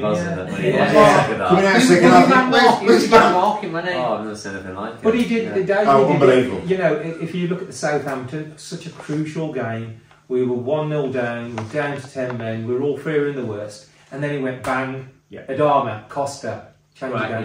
Yeah. Change the game, it gave Southampton something to think about up front. And literally, we controlled the game with 10 men. So I like that. And if he gets it wrong occasionally, I think supporters will put up with it. Oh, yeah. We'd rather have a manager proactive, being proactive and saying, I've got players, it's not working, I'm going to throw them on. Yeah. And it actually gives you a boost. Okay, let's see what these can do. So I'm all for his substitutions, and I think he does it because he's got like-for-like swaps, and it's not, shall I put him on? Yeah, I'm going to put him on because he's good enough. Paul? I think a lot of his substitutions are pre-planned, not at half-time or in the first 10 minutes, but before the match as part of a wider game strategy. And I think this is because the role of the substitute in football has massively changed over the last 12 to 18 months with the introduction of 5 substitutions. When was that? Did it come in lockdown, was it initially, or off the back of that? Yeah. And now, like in rugby, if you're a substitute, you're not necessarily selected as a sub because you're worse than the 11 that are starting.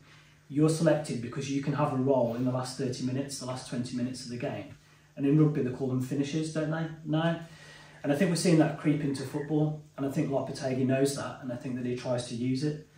So we're seeing a definite shift in the role of a sub and how subs are viewed, and he's playing into it. And I think it's part of a wider strategy before the game that I'm going to do X after 60 minutes. So it's good that he plans for these eventualities and he's proactive rather than reactive. Absolutely. Over to you, Dave, on that for the final word on the subs. Just quickly, I think it's shown this season it's worked probably more often than it hasn't. So he does get it wrong now and again. But I think as a fan, you forgive that. From a player's point of view, it goes both ways. So if I'm, like Paul was saying, if I'm a sub for a game under Lopetegui, obviously disappointed I'm not starting, but I'm thinking I've got a right chance of getting. I need to be ready. I'm not sulking because I'm not in the team, because I could come on at half time. I could come on after 30 minutes. You never quite know. And then like Mateus Nunes, the quality he has, and he didn't even come on. So it could be anything. So you have to be ready. The one downside as a player, in particular wide players, in the way that Lopetegui plays, is they go into that game with so much pressure. If they don't perform first 45 minutes, they know they're getting hooked. Right. And I feel like I've felt it with Neto. I don't think it's pre-planned with Neto because coming back from injury, he's only going to play 45. Yeah. But it just looked like it looked like on Saturday he was trying so hard because he knows I've got 45 minutes here to prove himself. He can't really have time to play himself into the game. So that's the one downside. But I think that there's a lot more positives which outweigh that massively. Absolutely, that's really good point. Right, we are going to be coming on before we end because we've had a lot of questions wanting to know, mainly Dave's view on are we going to get relegated and stuff like that. So we're going to come on to that. We're going to leave that till last. But we have got a few questions. I know you've got one as well. The one question which I haven't got on here because it came through late is that 4-4-2. Why is it so out of fashion, as it used to be so popular? I think everyone's always trying to change stuff all the time, aren't there? There's no rhyme or reason. I think as football's got more technical, they want an additional man in the middle of the pitch to handle the ball. Say the box midfielder, my sort of role, that is kind of dying out of football, isn't it? Really, you don't see many Brian Robson. You don't see them sort of players anymore. Every midfielder as a kid is taught to just handle the ball and just keep it moving, which is brilliant. But it will come back round. It definitely will. You are starting to see teams, even Wolves, playing 4-4-2 again, and all of a sudden, because it's gone that far the other way, that 4-4-2 will now cause these systems problems.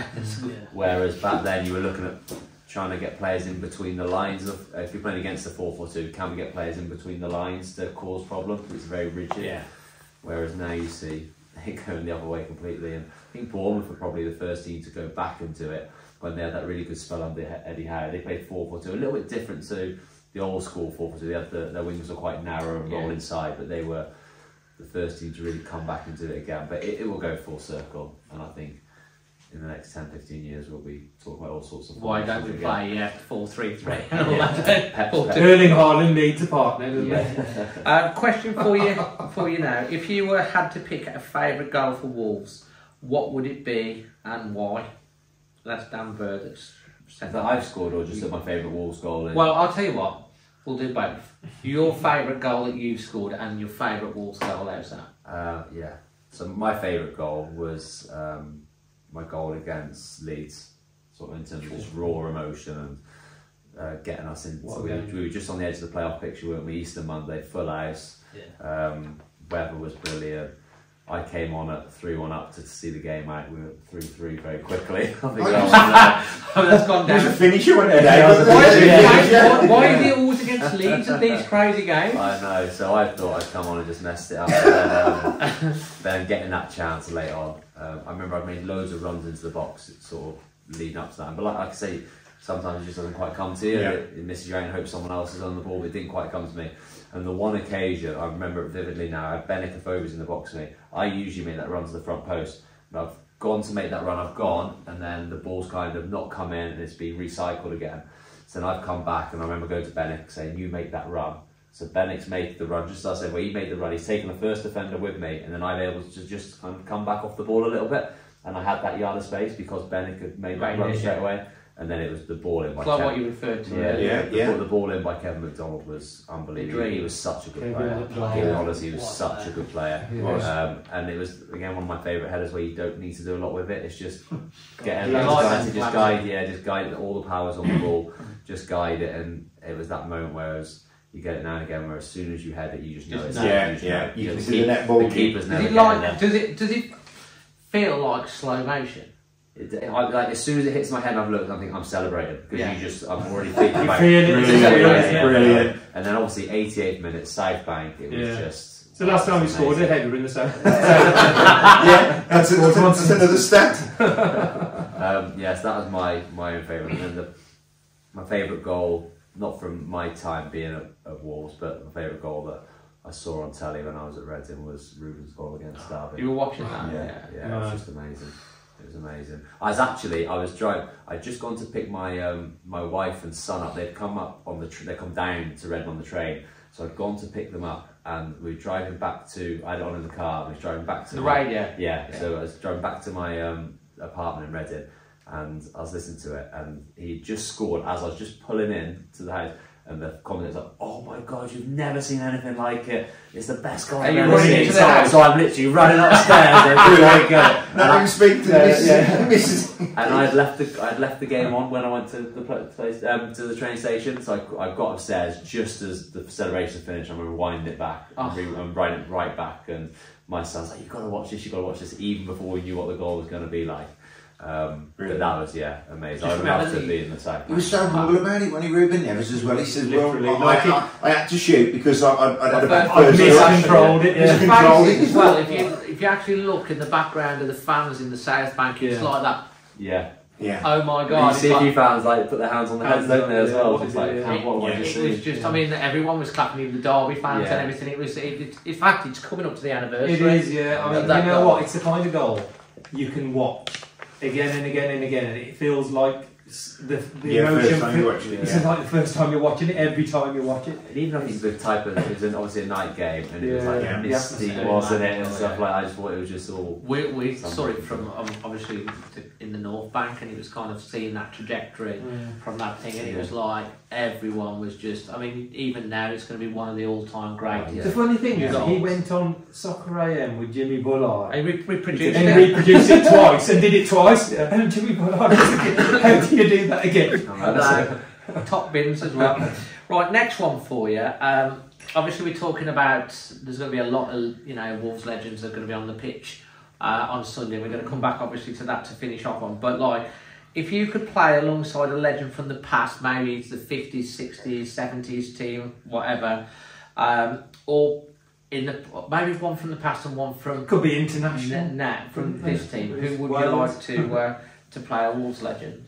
From Wolves, I always used to. I remember the very first day I signed for Wolves, I sat in the reception just there, and I got shown around. Before they had the museum, they had the little sort of all the stuff at the front there, and that was kind of like the museum. And Graham showed me around it. God bless his soul. So Greg around, and then every time used to come to the stadium, I remember he showed me on the day. He showed me one of Johnny Hancock's boots. He was only size whatever it was, and every time I saw Graham, we would talk about Johnny Hancock, and he made me understand so much about Johnny Hancock that he's the player. I always, whenever anyone asks me about old Wolves players, obviously you've got Billy Wright, Bully, obviously legends, but the way he used to speak about him and how good he was at going past players and things like that, a player which I never saw play, but what I've learned from Graham is that it'd be amazing to play alongside him. Yeah. And what about from the current team?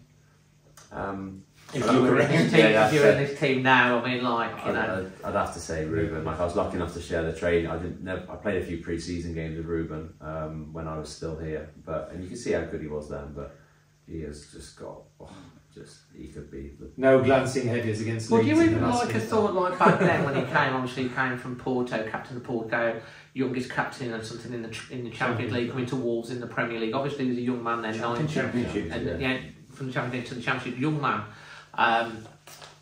And you played with him. Did you think like then that 6 years later he would still be here? He's now, was it 26 now? Yeah, just 26, and we've had him for so long, because initially we thought, a couple of years. Yeah. And he seems to embed the heart and soul of the club. He fell in love with the city, with the club. You saw that when we thought he was going at the end of last year, the tear in his eyes, how much that meant. I mean, you probably, when you played your last game for Wolves and stuff, it probably was quite emotional for you as well, I would imagine. It was, and Ruben, he's kind of been on a journey since he's been at Wolves, coming as such a young kid. And I remember when he first signed, I was like, okay, they spent a lot of money on him, but the previous players that Foden had brought in the year before hadn't quite worked. Only Costa that had really worked. Yeah. And I thought, is he just going to be another one of these players? He'd come with a huge reputation, so he's going to be good. But then first pre-season game, I remember he went up after like 15 minutes. He got smashed at Shrewsbury, didn't he? And I thought, this isn't going to be for FIFA. But then, quite quickly in training, you thought, wow, this kid is unbelievable. Else. Yeah, like just naturally so good on the ball. See things which other people wouldn't see. See passes that you only see if you're sat up on the gantry. Do you know what I mean? Whereas when you pitch level, you don't see those passes. And it just looked so easy for him. On Saturday against Leeds, he was so good. Oh, he was? He was amazing. And like, even in terms of he was the one driving the press, he was closing the goalkeeper down, wasn't it, at times? But his passing in that game, not just little passes, he was spraying the ball everywhere and trying to hurt Leeds at every point. He was unbelievable. And he's just developed. At the start, he was a good footballer. Defensive side of his game and physicality wasn't great. But now I think defensively he's very good, wins the ball back a lot. Physically, he's powerful, he can run, he gets around the pitch. And then his ability's just got better and better and better. And I can't see a club in the world who wouldn't want Ruben Neves. Genuinely, that's a big statement, but I can't see, even a Real Madrid, I think they would take a Ruben Neves because of his age he's at, how much he's played, what he can do in a good team as well. And how on earth that a team like Man United, for instance, haven't come in and broke the bank for it and gone and paid 50 million or whatever it would be for Ruben. It's beyond me. I think you get in your Wolves team on Sunday though. The team that's playing, I think he'd struggle. But he's. I was lucky enough to have a conversation with Jerry Martino this week at the training ground. Oh right, and I was asking him about Ruben because I knew they were close. Come on, what's he said? And he was just saying like he's exactly echoed what I just said. Like he is just unbelievable, and he feels like it's a privilege to have watched him and kind of play a Develop, part in his development. And he's been the perfect mentor for Ruben, hasn't he? Wolves have been so lucky to keep him for as long as we have, especially, you know, with Neves and we've been so lucky. I know, and I mean, is it about a year, 18 months left on his contract now? Well, a year left in July, so do you see this is like the crucial time, isn't it, for Wolves if they want to... He deserves the move as well, doesn't he? Come on. Do you see Ruben potentially still being here, or do you think this is the year where he will actually go? You know, I mean, no one can deny the fact that he's given everything to Wolves. He's 26, he wants to win things and stuff like that. I think he will go, but I don't think it's 100% at all. No. I don't think, obviously, it's got to be the right club interest, they've got to pay the right money, and you know how much he loves the football club. It's not like he's going to force a move away, because if it comes to it next season he's still a Wolves player, that's not going to be, he's not going to be like throwing his toys out of the pram because of that, because he loves playing for Wolves. So I think the club will do what's best for Ruben Neves. I think that they've had 6 years, amazing years from him, and they'll do what's best for him, and if that is allowing him to go, I'm sure they will allow him to go. And it'll be a crying shame for all Wolves fans, but not one Wolves fans would begrudge him moving on with that at all. But there's definitely still there would still be a chance that he's here next season. Well, we thought we was going last season, didn't we? You know, when he's crying on the beach. And you know, Barcelona were the ones who had this concrete sort of interest in him, and we all know their financial woes, and they could even be banned from signing any players. So, you know, if somebody isn't prepared to put the money, and somehow, like these clubs aren't for some reason, like Dave said, you know, people haven't broken the bank. You know, Wolves could sign a short-term deal. He's the kind of player with his discipline and his fitness. He could play till he's 32, 33 quite easily. So another year at Wolves wouldn't harm his chances of still having 4 to 5 years at another club. So, you know, I don't think all hope is lost, because he's so settled. He just seems his family life, and such a family man as well. Such a family. He's so orientated. You ain't going to see him on the front pages of the newspapers getting into any trouble. He literally lives like everyone else in Wolverhampton. Very, you know, so kids are settled. Kids are very young. It seems like they've got this, like, you know, the schooling and everything. They're looking after everything. Very, you know, obviously got a really understanding partner, because that makes a big thing, doesn't it? If your family aren't settled, or they fancy moving away now, you know, obviously they're all happy as well. So who knows, you know? I mean, why would you want to live in Madrid or Barcelona? Yeah, I mean, really. You got a spot around the corner. He was asked that question, and he did actually say that when he came here, he goes, it reminded him of his village in Portugal when he came here, because it was not just, I don't think he's into like fashionable things and materials. It's been a good job, isn't it? But he isn't. His mentality is more, he's got peace of mind, he's happy, he's content, the family. And that's really, really valuable in a human being, you know. You talk about the things off the pitch of Ruben, which he's settled, but also I think he's found a home at the football club. Someone who took him as a young kid, and they love him. He's grown here, and I think when you speak to any of the Portuguese lads, they love it here. I think it's a thing because it's Wolves, and it's a thing because it's English football, but it's not the same as abroad. I think the fans will love you so much more here than what they would do abroad. I think that's the feeling I get from them guys, and I think they really enjoy being part of it.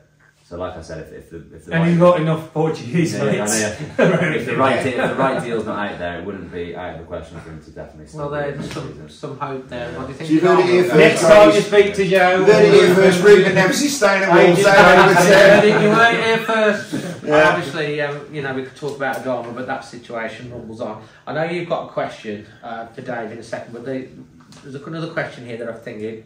What are your favourite matches? Or what would you say? It might be the same game, the Leeds game for Wolves and for Shrewsbury.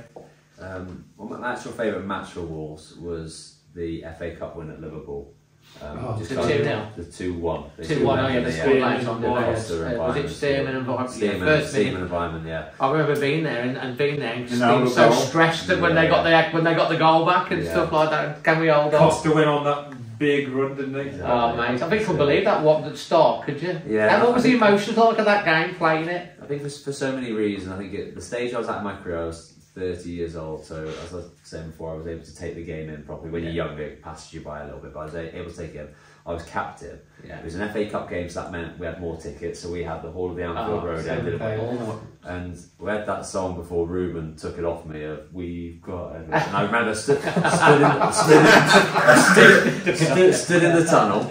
I remember the mascot's name, Fletcher at the time. I always remember his name. The long lad. And yeah, our mascot, our Wolves mascot. And we just sat in there as you kind of get him, or stood in there trying to get ready to get him. All you can hear is that song. Yeah. And it was almost like pinch up. I'm at Anfield. There's 50,000 out there. And all all you can hear is 8 or 9,000 Wolves fans singing that song. And that was real sort of, oh my God, this is just. That's before incredible. you stepped on the Before we stepped on, before You'll Never Walk Alone came on. And then I remember being in the circle before the game.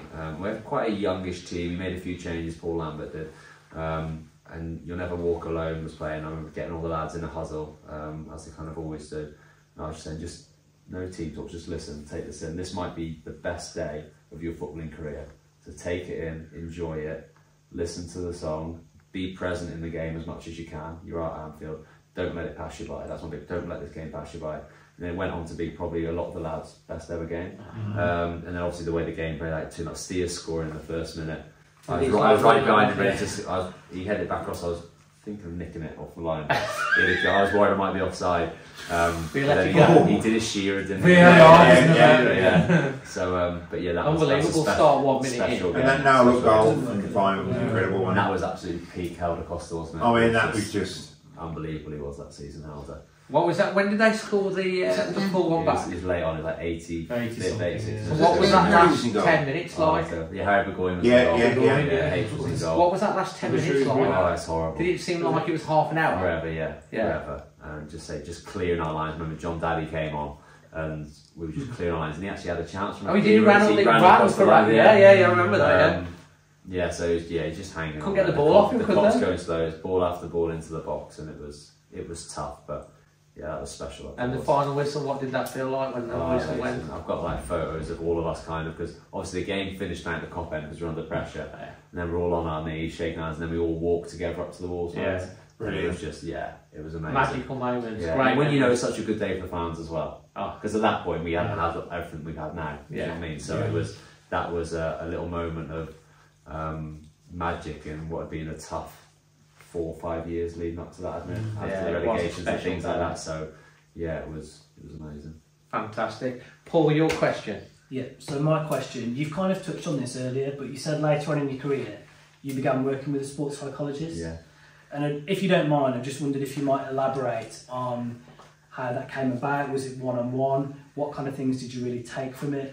Was there any particular skills that the psychologist was teaching you that you used to use on a regular basis? Can you just give us some insight into how that worked? A lot of it for me was reading books. Once I kind of understood that I need to use my mind better, from advice from speaking to doctors, psychologists, physios are like counsellors at football clubs. They really are. It's not so much the work they do from the rehab, it's about getting your mindset right for your recovery, because everyone hates being injured, so you're down a lot of the time. And then once I kind of got on that journey, I did a lot of reading and YouTube, everything like that, to get the best out of myself. And my sort of last 2 or 3 years at Wolves was my most successful spell. I put it all down to the way I was thinking, and it came about because we just had the double relegation, was in League One, and I couldn't get myself fit. I'd broken my foot with the moment I was telling you about. I had it fixed, I had it pinned, but I kept breaking down all the time, and we were getting scans on it, nothing was wrong, but the pain was there. And I remember speaking to the physio at the time, a guy called Carl Howarth, and he just said to me, whenever I frame anything, whenever I talk about my injury, I'm always talking about it in a negative way. Everything I spoke about was quite negative. I was saying, like, I'm always injured, I'm trying so hard to be fit, but I can never be fit. And it was just changing that mindset to turn it around to kind of control the things you control, but frame everything in a more positive way. So I used to use a phrase called decatastrophizing situations. So what's the worst that could happen? So if I get injured, if I don't play well, what is the worst that can happen? I've got 2 healthy kids at home, I've got a lovely wife. It's not going to be the be all and end all even if I have to give up football. It's not. There's more to things in life. So going through that process, and then it was more in game then. So getting to moments in game where there's a little stoppage in a game, whether it's a throw in or something like that, and I would always have 2 or 3 key messages every single game, which when the ball went dead, I would, like technical things that I would say to myself. So it'll be something in possession, something out of possession, and then maybe something else to kind of get me in the right frame of mind. But usually in possession, I'd always say check my shoulders, know what's around me. So every time the ball went dead, I would just be kind of just making sure I know what's around me all the time. Then out of possession, anticipate. So is there a chance I can get on the front foot to read a pass and things like that? But every time there was a moment in the game where your mind drifts, I would just snap out of it and come back to that.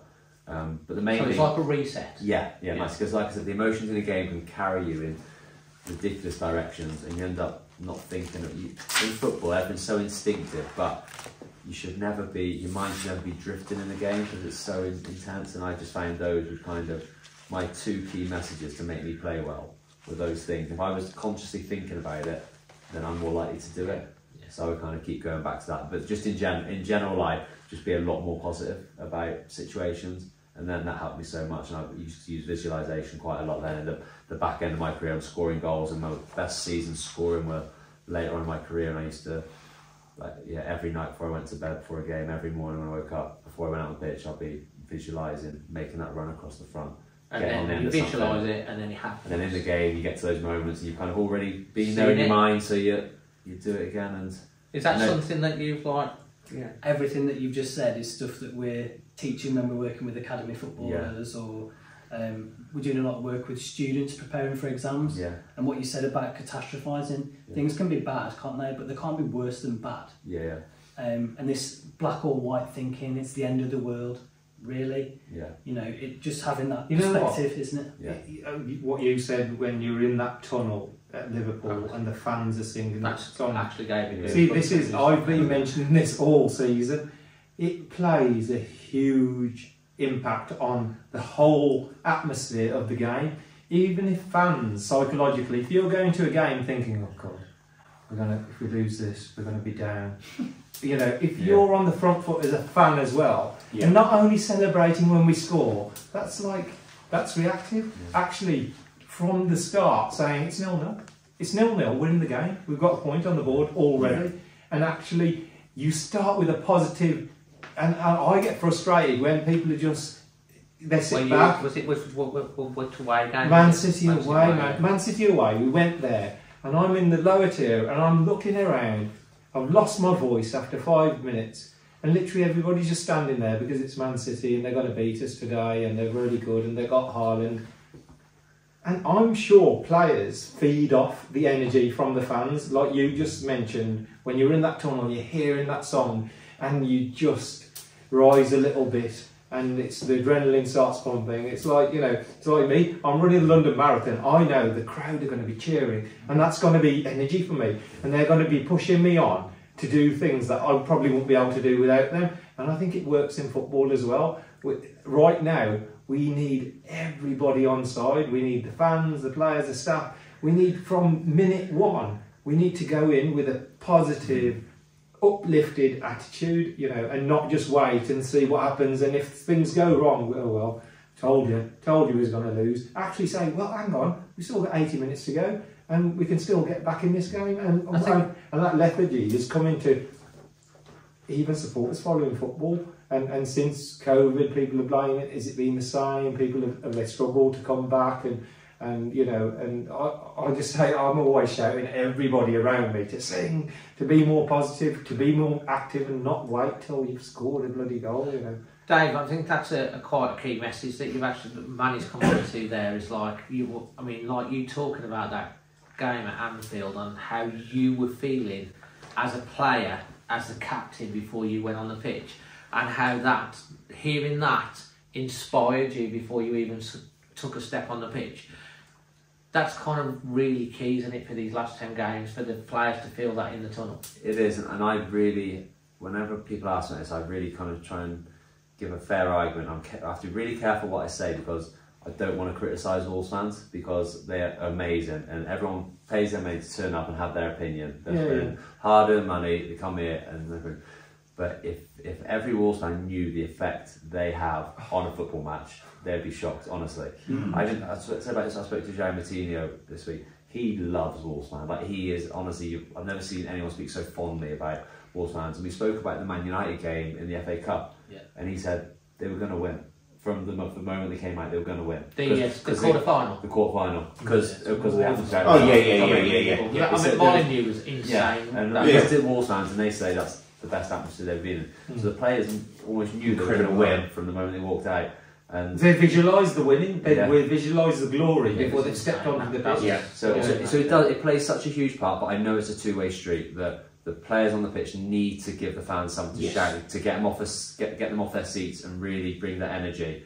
But if, as a minimum, the fans can bring that from the first whistle, that helps massively. Or even before the first whistle. My one criticism, it's not a criticism, but observation for when I come to watch Wolves and when I play against Wolves. When it's not a big game, if it's not a night game, or if it's not a big team coming here, Bournemouth home 3 o'clock, something like that. Yeah. The players need to bring the atmosphere, which is fair. But if it kind of started the other way round, I'm adamant that it would drive it a bit more. Well, they go. That's true. Remember those night games under Nuno here, and the music. You were just excited before we even kicked off, and that gives you a massive advantage. You remember like Man City at home when we played under Nuno? Everything went wrong for us. We're 2-0 down. We've had that ridiculous. We're 2-0, but the fans suddenly rose at once because we saw injustice on the pitch, and we roared, and the team responded, and it was a joint effort how we did it. It's cliche, it's the 12th man, but honestly, it's so important. And the Wolves fans, when they are on it, they are so good and so. Can I put it from another angle, Dave? Equally, say if you misplace a pass, and the fans get on your back, or there's a boo, or whatever, or there's a groan. A groan. Yeah, sorry, not a boo, but can that affect you? And then you think next time I've got to put this pass right. Can that get in your head? It comes down to the psychology point of things again, but it definitely does affect you. But I wouldn't say to the fans not to do that, because again, it's creating atmosphere, and they're just showing their frustration. They want you to do so well that if I give the ball away a lot, and you hear that groan, and that does change my mindset for the next time I get the ball, because I'm thinking, right, I maybe just tried a pass and it hasn't come off, and so let me just get a couple of safe passes away, and then I can go again. And that's kind of how most footballers work. Well, I'll say footballers on me. I don't think Ruben will work like that. I think he'll get the ball. Do it anyway, because he's that good. I'm getting on me back. But there obviously is types of players where if Ruben gave the ball away, there wouldn't be a groan as much with them. Because you sort of excited. Someone else does, then there'll be a groan straight away. But I wouldn't say that's a huge impact. I think that's just fans showing they've got emotion, and they want you to do well because they're frustrated if you don't do well. But I think more just from bringing the atmosphere from kick-off, I think that can give the players a lift at the very start. But the players need to know how to get the fans going as well, and that comes from playing aggressive football at times, creating chances, even just shooting. Do you know what I mean? From long distance, when Neves has a shot, it helps the crowd go, doesn't it? But you don't get that shoot, shoot every time the ball comes anywhere. Dave, that's absolutely brilliant. It's a fantastic question, and I think that's really insightful. Might we even take a little clip of that at some point before the Forest game and put that out? Maybe that'll just help the fans get on stock, because that's absolutely. I don't think they'll need riding up at the I think they'll be alright. Yeah. Now, right, before we just finish, obviously we're going to just come on the reminder about your charity game, but the big question that we've had, and this is for everyone, is like, are Wolves getting down? So, how many points we're going to get, where we're going to finish, and who is going down, who's the three that's going down. We'll go with you first on this one, Dave. What we're going to finish on points and position, and who's going down. Well, 10 games left, and I think the next 5 games are the important ones. You don't want to be going to that last 5 and still be, because it's a tough finish to the season, isn't it? I think we'll be fine. I can see 3 wins and a couple of draws in there at least. So that's 38 points. Yeah, and I think that'll be enough. As a minimum, I see that as what Wolves will get. I think they can go on and exceed that, but as a minimum, I think they'll do that, and that'll be enough, because there's so many teams below them that would need to get to that level. Not everyone will. But where do you think? Whereas if Wolves were, if it was between 4 teams rather than 8, then it'd be a different story. So I think that'll finish Wolves pretty much where they are at the moment. I think so around about 13th. Yeah, that'd be amazing. And who's going to go down then, in your opinion? And that's a tough thing. Well, from a selfish point of view, and doing sort of having opportunities to do commentary on the EFL games, it'd be great for the big teams to come down. So for West Ham and Everton and teams like that to see the Championship. But my mate Connor's at Everton, so I don't want to see them go down. I do think Bournemouth and Southampton, although they've rallied, I think those two will go down. And then after seeing Leeds on Saturday, I know they beat us, but I thought they're a poor team. I think compared to other teams in and around it. So I did think they scored 3 goals out of absolutely nothing. But in between that, I thought Wolves were superior. Just on the Connor situation, because obviously we had, mentioned obviously he's out to Everton, he's out of the team at the moment. Obviously, Bruno made those decisions, what happened in the summer. What was your kind of take on that and feeling on that? Knowing Connor, I mean, you don't have to go too much into detail. I think it was the biggest thing. I felt it was a real shame that how much he's done to the club. Because I said on so many occasions, I thought he was the most important player to wear a Wolves shirt since Steve Bull for what he did for the football club on and off the pitch and leading the football club. And still now, he's such a great guy. I'm not saying he's my mate, but I really think he was really important to the football club. And for him not to get the right send off and probably leaving a little bit of fans not 1,000,000% behind him like they would have been maybe 6 months earlier or whatever. I think that was probably the biggest shame at the whole situation, that he didn't leave at the end of the season and it was like, thank you so much for everything you've done, you've been amazing, you've given your heart and soul to this football club, which he did. He kind of left on a bit of a cloud, and I felt that was a bit of a from shame. the way it kind of come across is that Bruno had made a decision, he was going to play this sort of system, and Connor wasn't, even though he was captain, wasn't going to be in there.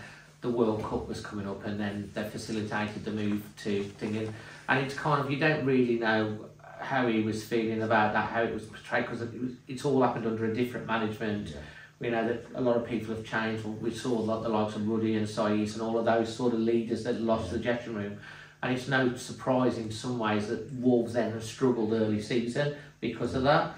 And obviously, if he'd have said at the end of last season that Connor wouldn't be here at the start of next season, and when the Everton fans couldn't believe that they'd got him for like what had happened, and it was a bit of a shock. It's like, Connor, as you say, had given a lot, was proud to be the captain, and you know him quite really well. It's kind of like, I suppose it'll all come out in the wash at some point. Did he feel really down about it?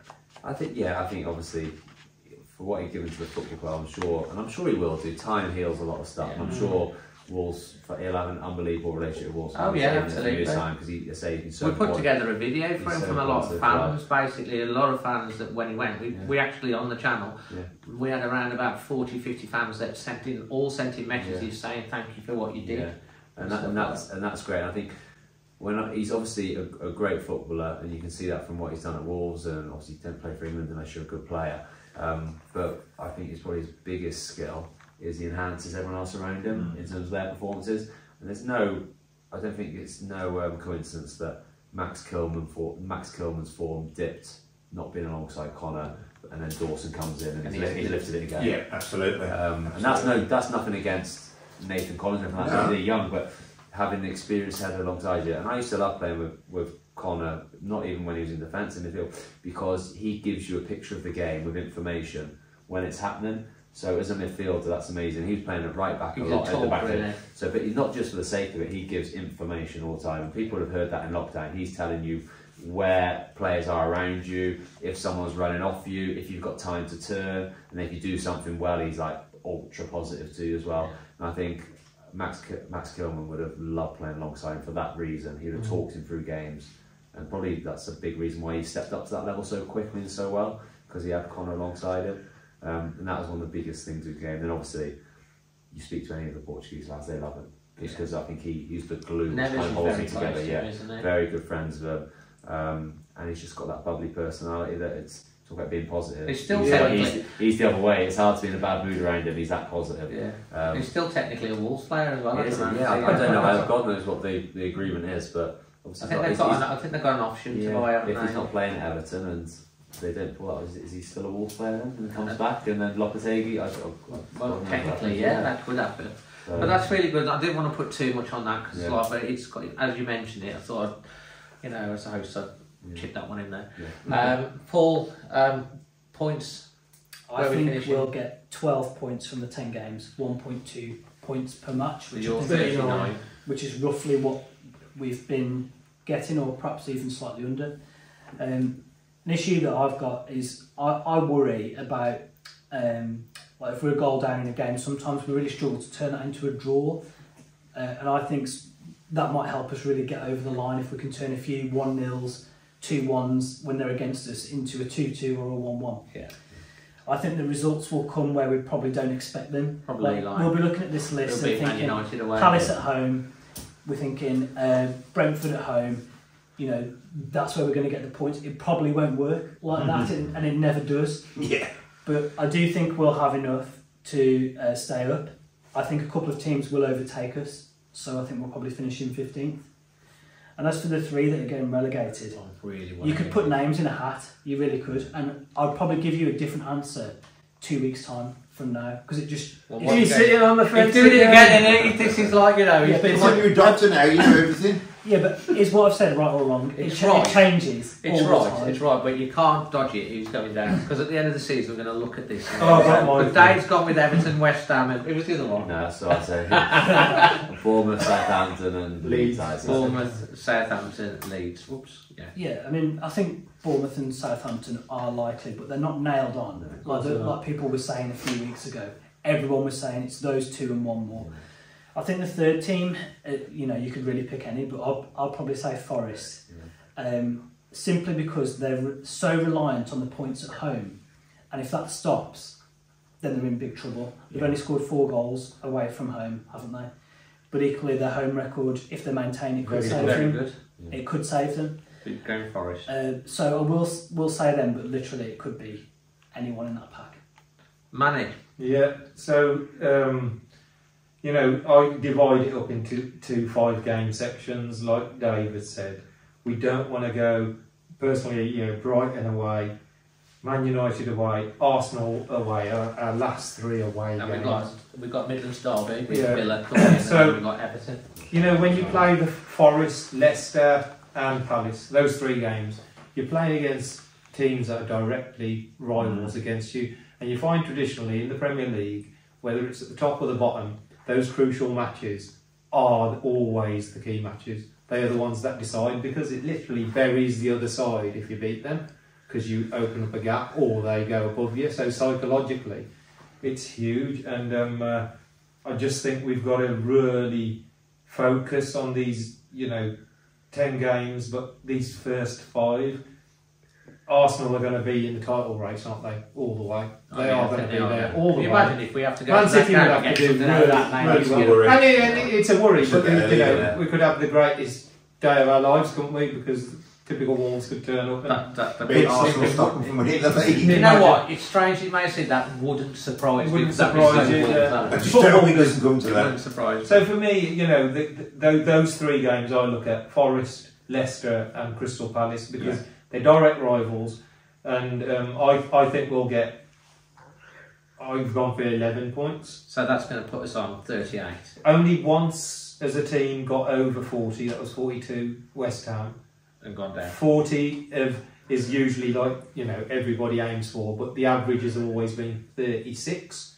So above 36 and you go down is probably unlucky, but we've got to go a little bit higher. I think we just can't risk going to that last game. In terms of teams going down, I think I will agree with Southampton and Bournemouth, even though I think they're still pulling up and doing really well and picking out results. The other side I worry for is Crystal Palace. And the reason is, Wolves at the moment, we're struggling, but we're creating chances. We saw it against Leeds, we saw it against Spurs, we're creating a lot of chances. Palace were the first ever side in Premier League history to go 3 games without even having a shot on target. And there seems to be a bit of infighting at Palace. And what they've done was the most shocking decision I've ever seen. They got rid of Patrick Vieira, who 6 months ago people were saying, "Wow, it's going to be straight away the season." And they've gone back to we know Roy Hodgson, his experience, he's been there, but it's like after the run they've been on as well, they've had a real tough run. Just give them 3 games. And now at this stage of the season, they have literally they've got 4 points since. They were flying, weren't they? They're bottom of the form table. They were well clear, and now they're suddenly. So, for me, they are under extreme pressure. 1 more defeat. They lost the last game by 4 again. you know, they're losing quite heavily and they're not scoring goals. Their one outlet, Zaha, is dried up, and if he dries up, nobody scores goals. As well. Yeah. And then he's got that on his head where, as you're getting down to the bottom, the more he'll probably be thinking about my next move. I need to get away now because we're going down. So I worry. I don't worry about them because I'm not a Palace fan, but I think they will be the ones that slip down. So what position are we finishing? And I haven't got the position could be anything between 13th and 17th because of the points. And also you could literally say anything, but anything above 17th is cartwheel time for me. Is like, you know, free samosas for all.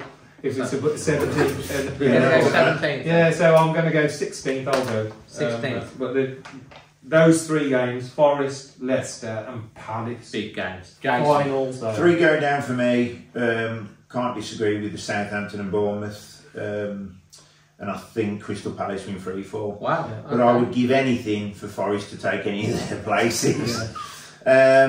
In regards to points, I think 10 points realistically. Hopefully, That's 37. yeah, we could be safe. So I'm thinking, It's going to go back to the wire, isn't it? I think it's going to be 10, 11 points. And like me and Dave were speaking before, and if it does go to the wire, we've got to beat Arsenal away, and they've got to win the league, or they've got to, you know, Get a point. get a point to win the league. Listen, anyway, hopefully it won't come to that. Hopefully it'll be all be wrapped up by the Man United Everton game, we'd hope. It always comes back to, I remember that Blackburn game when was it Blackburn that we Yeah. I've never seen the most surreal game. Like, celebrated a loss so much. We Oh, were yeah, 3-0 down, yeah. it's 3-2. It's a bit And like the both game teams this were sort of weekend. saying, you have it for a bit, because if we score, we're knocking Blackburn down. Do you remember that? It's like, I was injured that game. I was in here watching it on that Yeah. on not that So day, on the right. telly Oh, that. brilliant. We were sending messages out to Nick on the Well, yeah. side to kind of Yeah. say how the other teams are going. Oh, you were letting- you- Half time we were doomed, weren't we? we're 3-0 down. But It was a bit like Saturday's so match. 3. Blackpool were doing well at Man United, I remember. Yeah. Baggies were doing, Birmingham were doing well at Spurs. They were winning. That's right, yeah. Oh, then it all changed. The Craig start. Wigan- Wigan were Wigan winning as well. Wolves. They were staying up, and it was all going. Was it Stephen Hunt that scored the Yes. second Yeah, goal? yeah. It was right in line, it was a beautiful goal, curled it in, and then it was 3-2, and then the result went the other way with Birmingham. Tottenham took the lead, didn't they? And they were like panicking, and then it was like, okay. And then it was like the last 2 or 3 minutes, Blackburn didn't want to attack in case we caught them on the break and scored, and they go down, and then it was a surreal. They Yeah, just we keep- just they won just it in the keeping end. the ball, weren't they? And I remember everyone else was sitting off, and the message was to sit off there. Just Stephen Hunt, who just loved tackling. He kept edging to go all the time. He's like, I need to tackle, I need to do something. But then everyone else stood off there. Is he there the weekend? Hunty is, yeah. Yeah, so he'll be there again. Yeah. That'd be great. Yeah. Fantastic. So yeah, Where are we going to finish? yeah. You'd bite anyone's hand off for 17th now, realistically. Well, I think we're going to finish 16th. I don't know. Well, yeah, we'll take 17th, wouldn't we? Well, I'm going to go 38 points. Yeah. Maybe 39. 3 wins, 3 draws, perhaps. And I'm going to go 15th, 14th, I think, in the end. I think so. That's one. So we're all. You'd be happy to know that we all think we're gonna stay up. You said relegated before, Dan. You said 19th. I've been You saying all was, you saying season, 19th position, we're down and come on, out. they've spent so. If we go down, it'd be an absolute disaster, wouldn't it? So we've got to stop up. But we do believe we'll have enough. And like you're saying, there's about 8 teams in the mix. So it just goes to say, Dave, obviously, absolutely fantastic. Thank you so much for joining us today. And we started off the podcast by talking about obviously your charity game. And the one thing I would say is, like, you know, Dave's come tonight, and obviously he's put a lot of time and effort. It's for an absolutely fantastic cause. Just give it another little plug for everyone. And any Wolves fans, there isn't a Wolves game this weekend, so if you want that football fix and you can get yourself down the M54, then it'd be amazing to see as many fans there as possible, because there's such a good group of players who are playing in that game. 2 amazing causes. The difference that the money raised will make will be incredible for, in particular, Little Rascals Foundation, what we do. So we don't get any funding from outside sources, we don't get anything at all. Everything is from fundraising events and stuff we make in the centre. So it'll make a big difference, but for the fans to see those players on the pitch, it'll be a great day, real family day, opportunities to see these lads playing again, probably the last time you'll get to see this team playing together. So if you've got a couple of hours on Sunday, it's still got time to get back in time for the game as well. So they're £12. £12 to go, yeah, well. kids. Pennies. Kids are £1, I think, so... Kids for £1. Yeah, so yeah, get yourself down. I say you've got enough time to get back and watch the England game after, because that's not until 5, so... And can I just say, I've got a disabled daughter, and we've built a little sensory room at home, and what she gets from it is amazing, and I can see the first-hand difference it makes. So, you know, Wolves fans, please support it, because that's a really, really great project.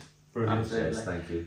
Absolutely, and you can obviously follow Dave Edwards on Instagram and Twitter. Yeah, it's all _ Dave Edwards. That's it. Absolutely, fantastic, Dave. Jason, your next event is 30th of this month with Doug Hope, former vice chairman in the 80s, so we're doing a charity night at the Mount Hotel, raising money for Breast Cancer Now, the RWT charity, and the 1P36 Family Trust. and it's Lord Jason Guy, is it? It's Wolves Premier on Twitter. Wolves Yeah, Premier. yeah. We dropped the Lord now. Now we've got a doctor here. Doctor overall. I feel Lord's yesterday absolutely humbled. We've got a doctor in the house. Doctor who? A doctor man. I'm waiting for King Dazzling Dave. Yeah, well, yeah. Listen, mate. Again, congratulations for that. How can people find you on socials? It's just at Paul Mansell 10. I've not changed my handle to anything. You have put doctor on there. Well, yeah, but that's not my handle. Yeah, but feel free to follow, and I'm still the same person, even though I've got the title. We're really, really proud of you. Manny, your next, again, your next fundraiser. We've got Samosa Saturdays returning for the 17th time. Brilliant. Against Chelsea at home. We'll be there 11 o'clock till kick-off. It's also the foundation fixture. We put a percentage of our takings towards that as well. It's you know, the fans are just unbelievable. We always run out. We make 3,000 samosas, and they're all gone by 2:30, and then we have a fight for the last one. So it's just an unbelievable, you know, effort by so many people, and I thank everyone for joining in. And then 2 weeks after that, the London Marathon, which is just a little run around London. And I've just got to thank everybody who's already sponsored, who's already given, and encouraged and supported. I had a fan the other day, literally, you know, I've never spoke to him again and don't even know who he is. Straight, just 500 quid. There you go. Some people are amazing, aren't they? And you know, the amount we've raised is just, honestly, I just shake my head. I just can't understand how it all works, but it does, and really grateful for all the support. And you can follow me at Pedalsing on Twitter or Facebook, Instagram under my name, and keep supporting the charities, keep supporting these causes. Isn't it great that former players, fans, you know, want to go out there and make a difference in the name of this game? You know, football gets such a bad, tarnished image, English football fans, and yet there's so much great people out there, and Dave talks about focusing on the positive. There's a huge positive, and everyone joins in and they contribute. Wolves fans are unbelievable at giving back to so many causes, so thank you. Manny, you've missed a treat. You could have sold loads of samosas. Next time, get the old samosa store there. Oh, you know, last Samosa Saturday we raised $6,500. We raised £6,000 or £7,000 every event, and it's just unreal, you know. And it's just a simple thing. And we started, like, you know, charging for the samosas. Now we say, just come and have a samosa. If you want to donate, you can. And if you don't, doesn't matter. Just have something to eat, and people just empty their pockets, and it's brilliant. And so thank you very much, and hopefully we can raise a big total again. And I'm looking forward to helping out on for the Chelsea game. You can get me all socials, Dazzling Dave, and of course you can follow Always Wolves on, Always Wolves on. We're even on TikTok now.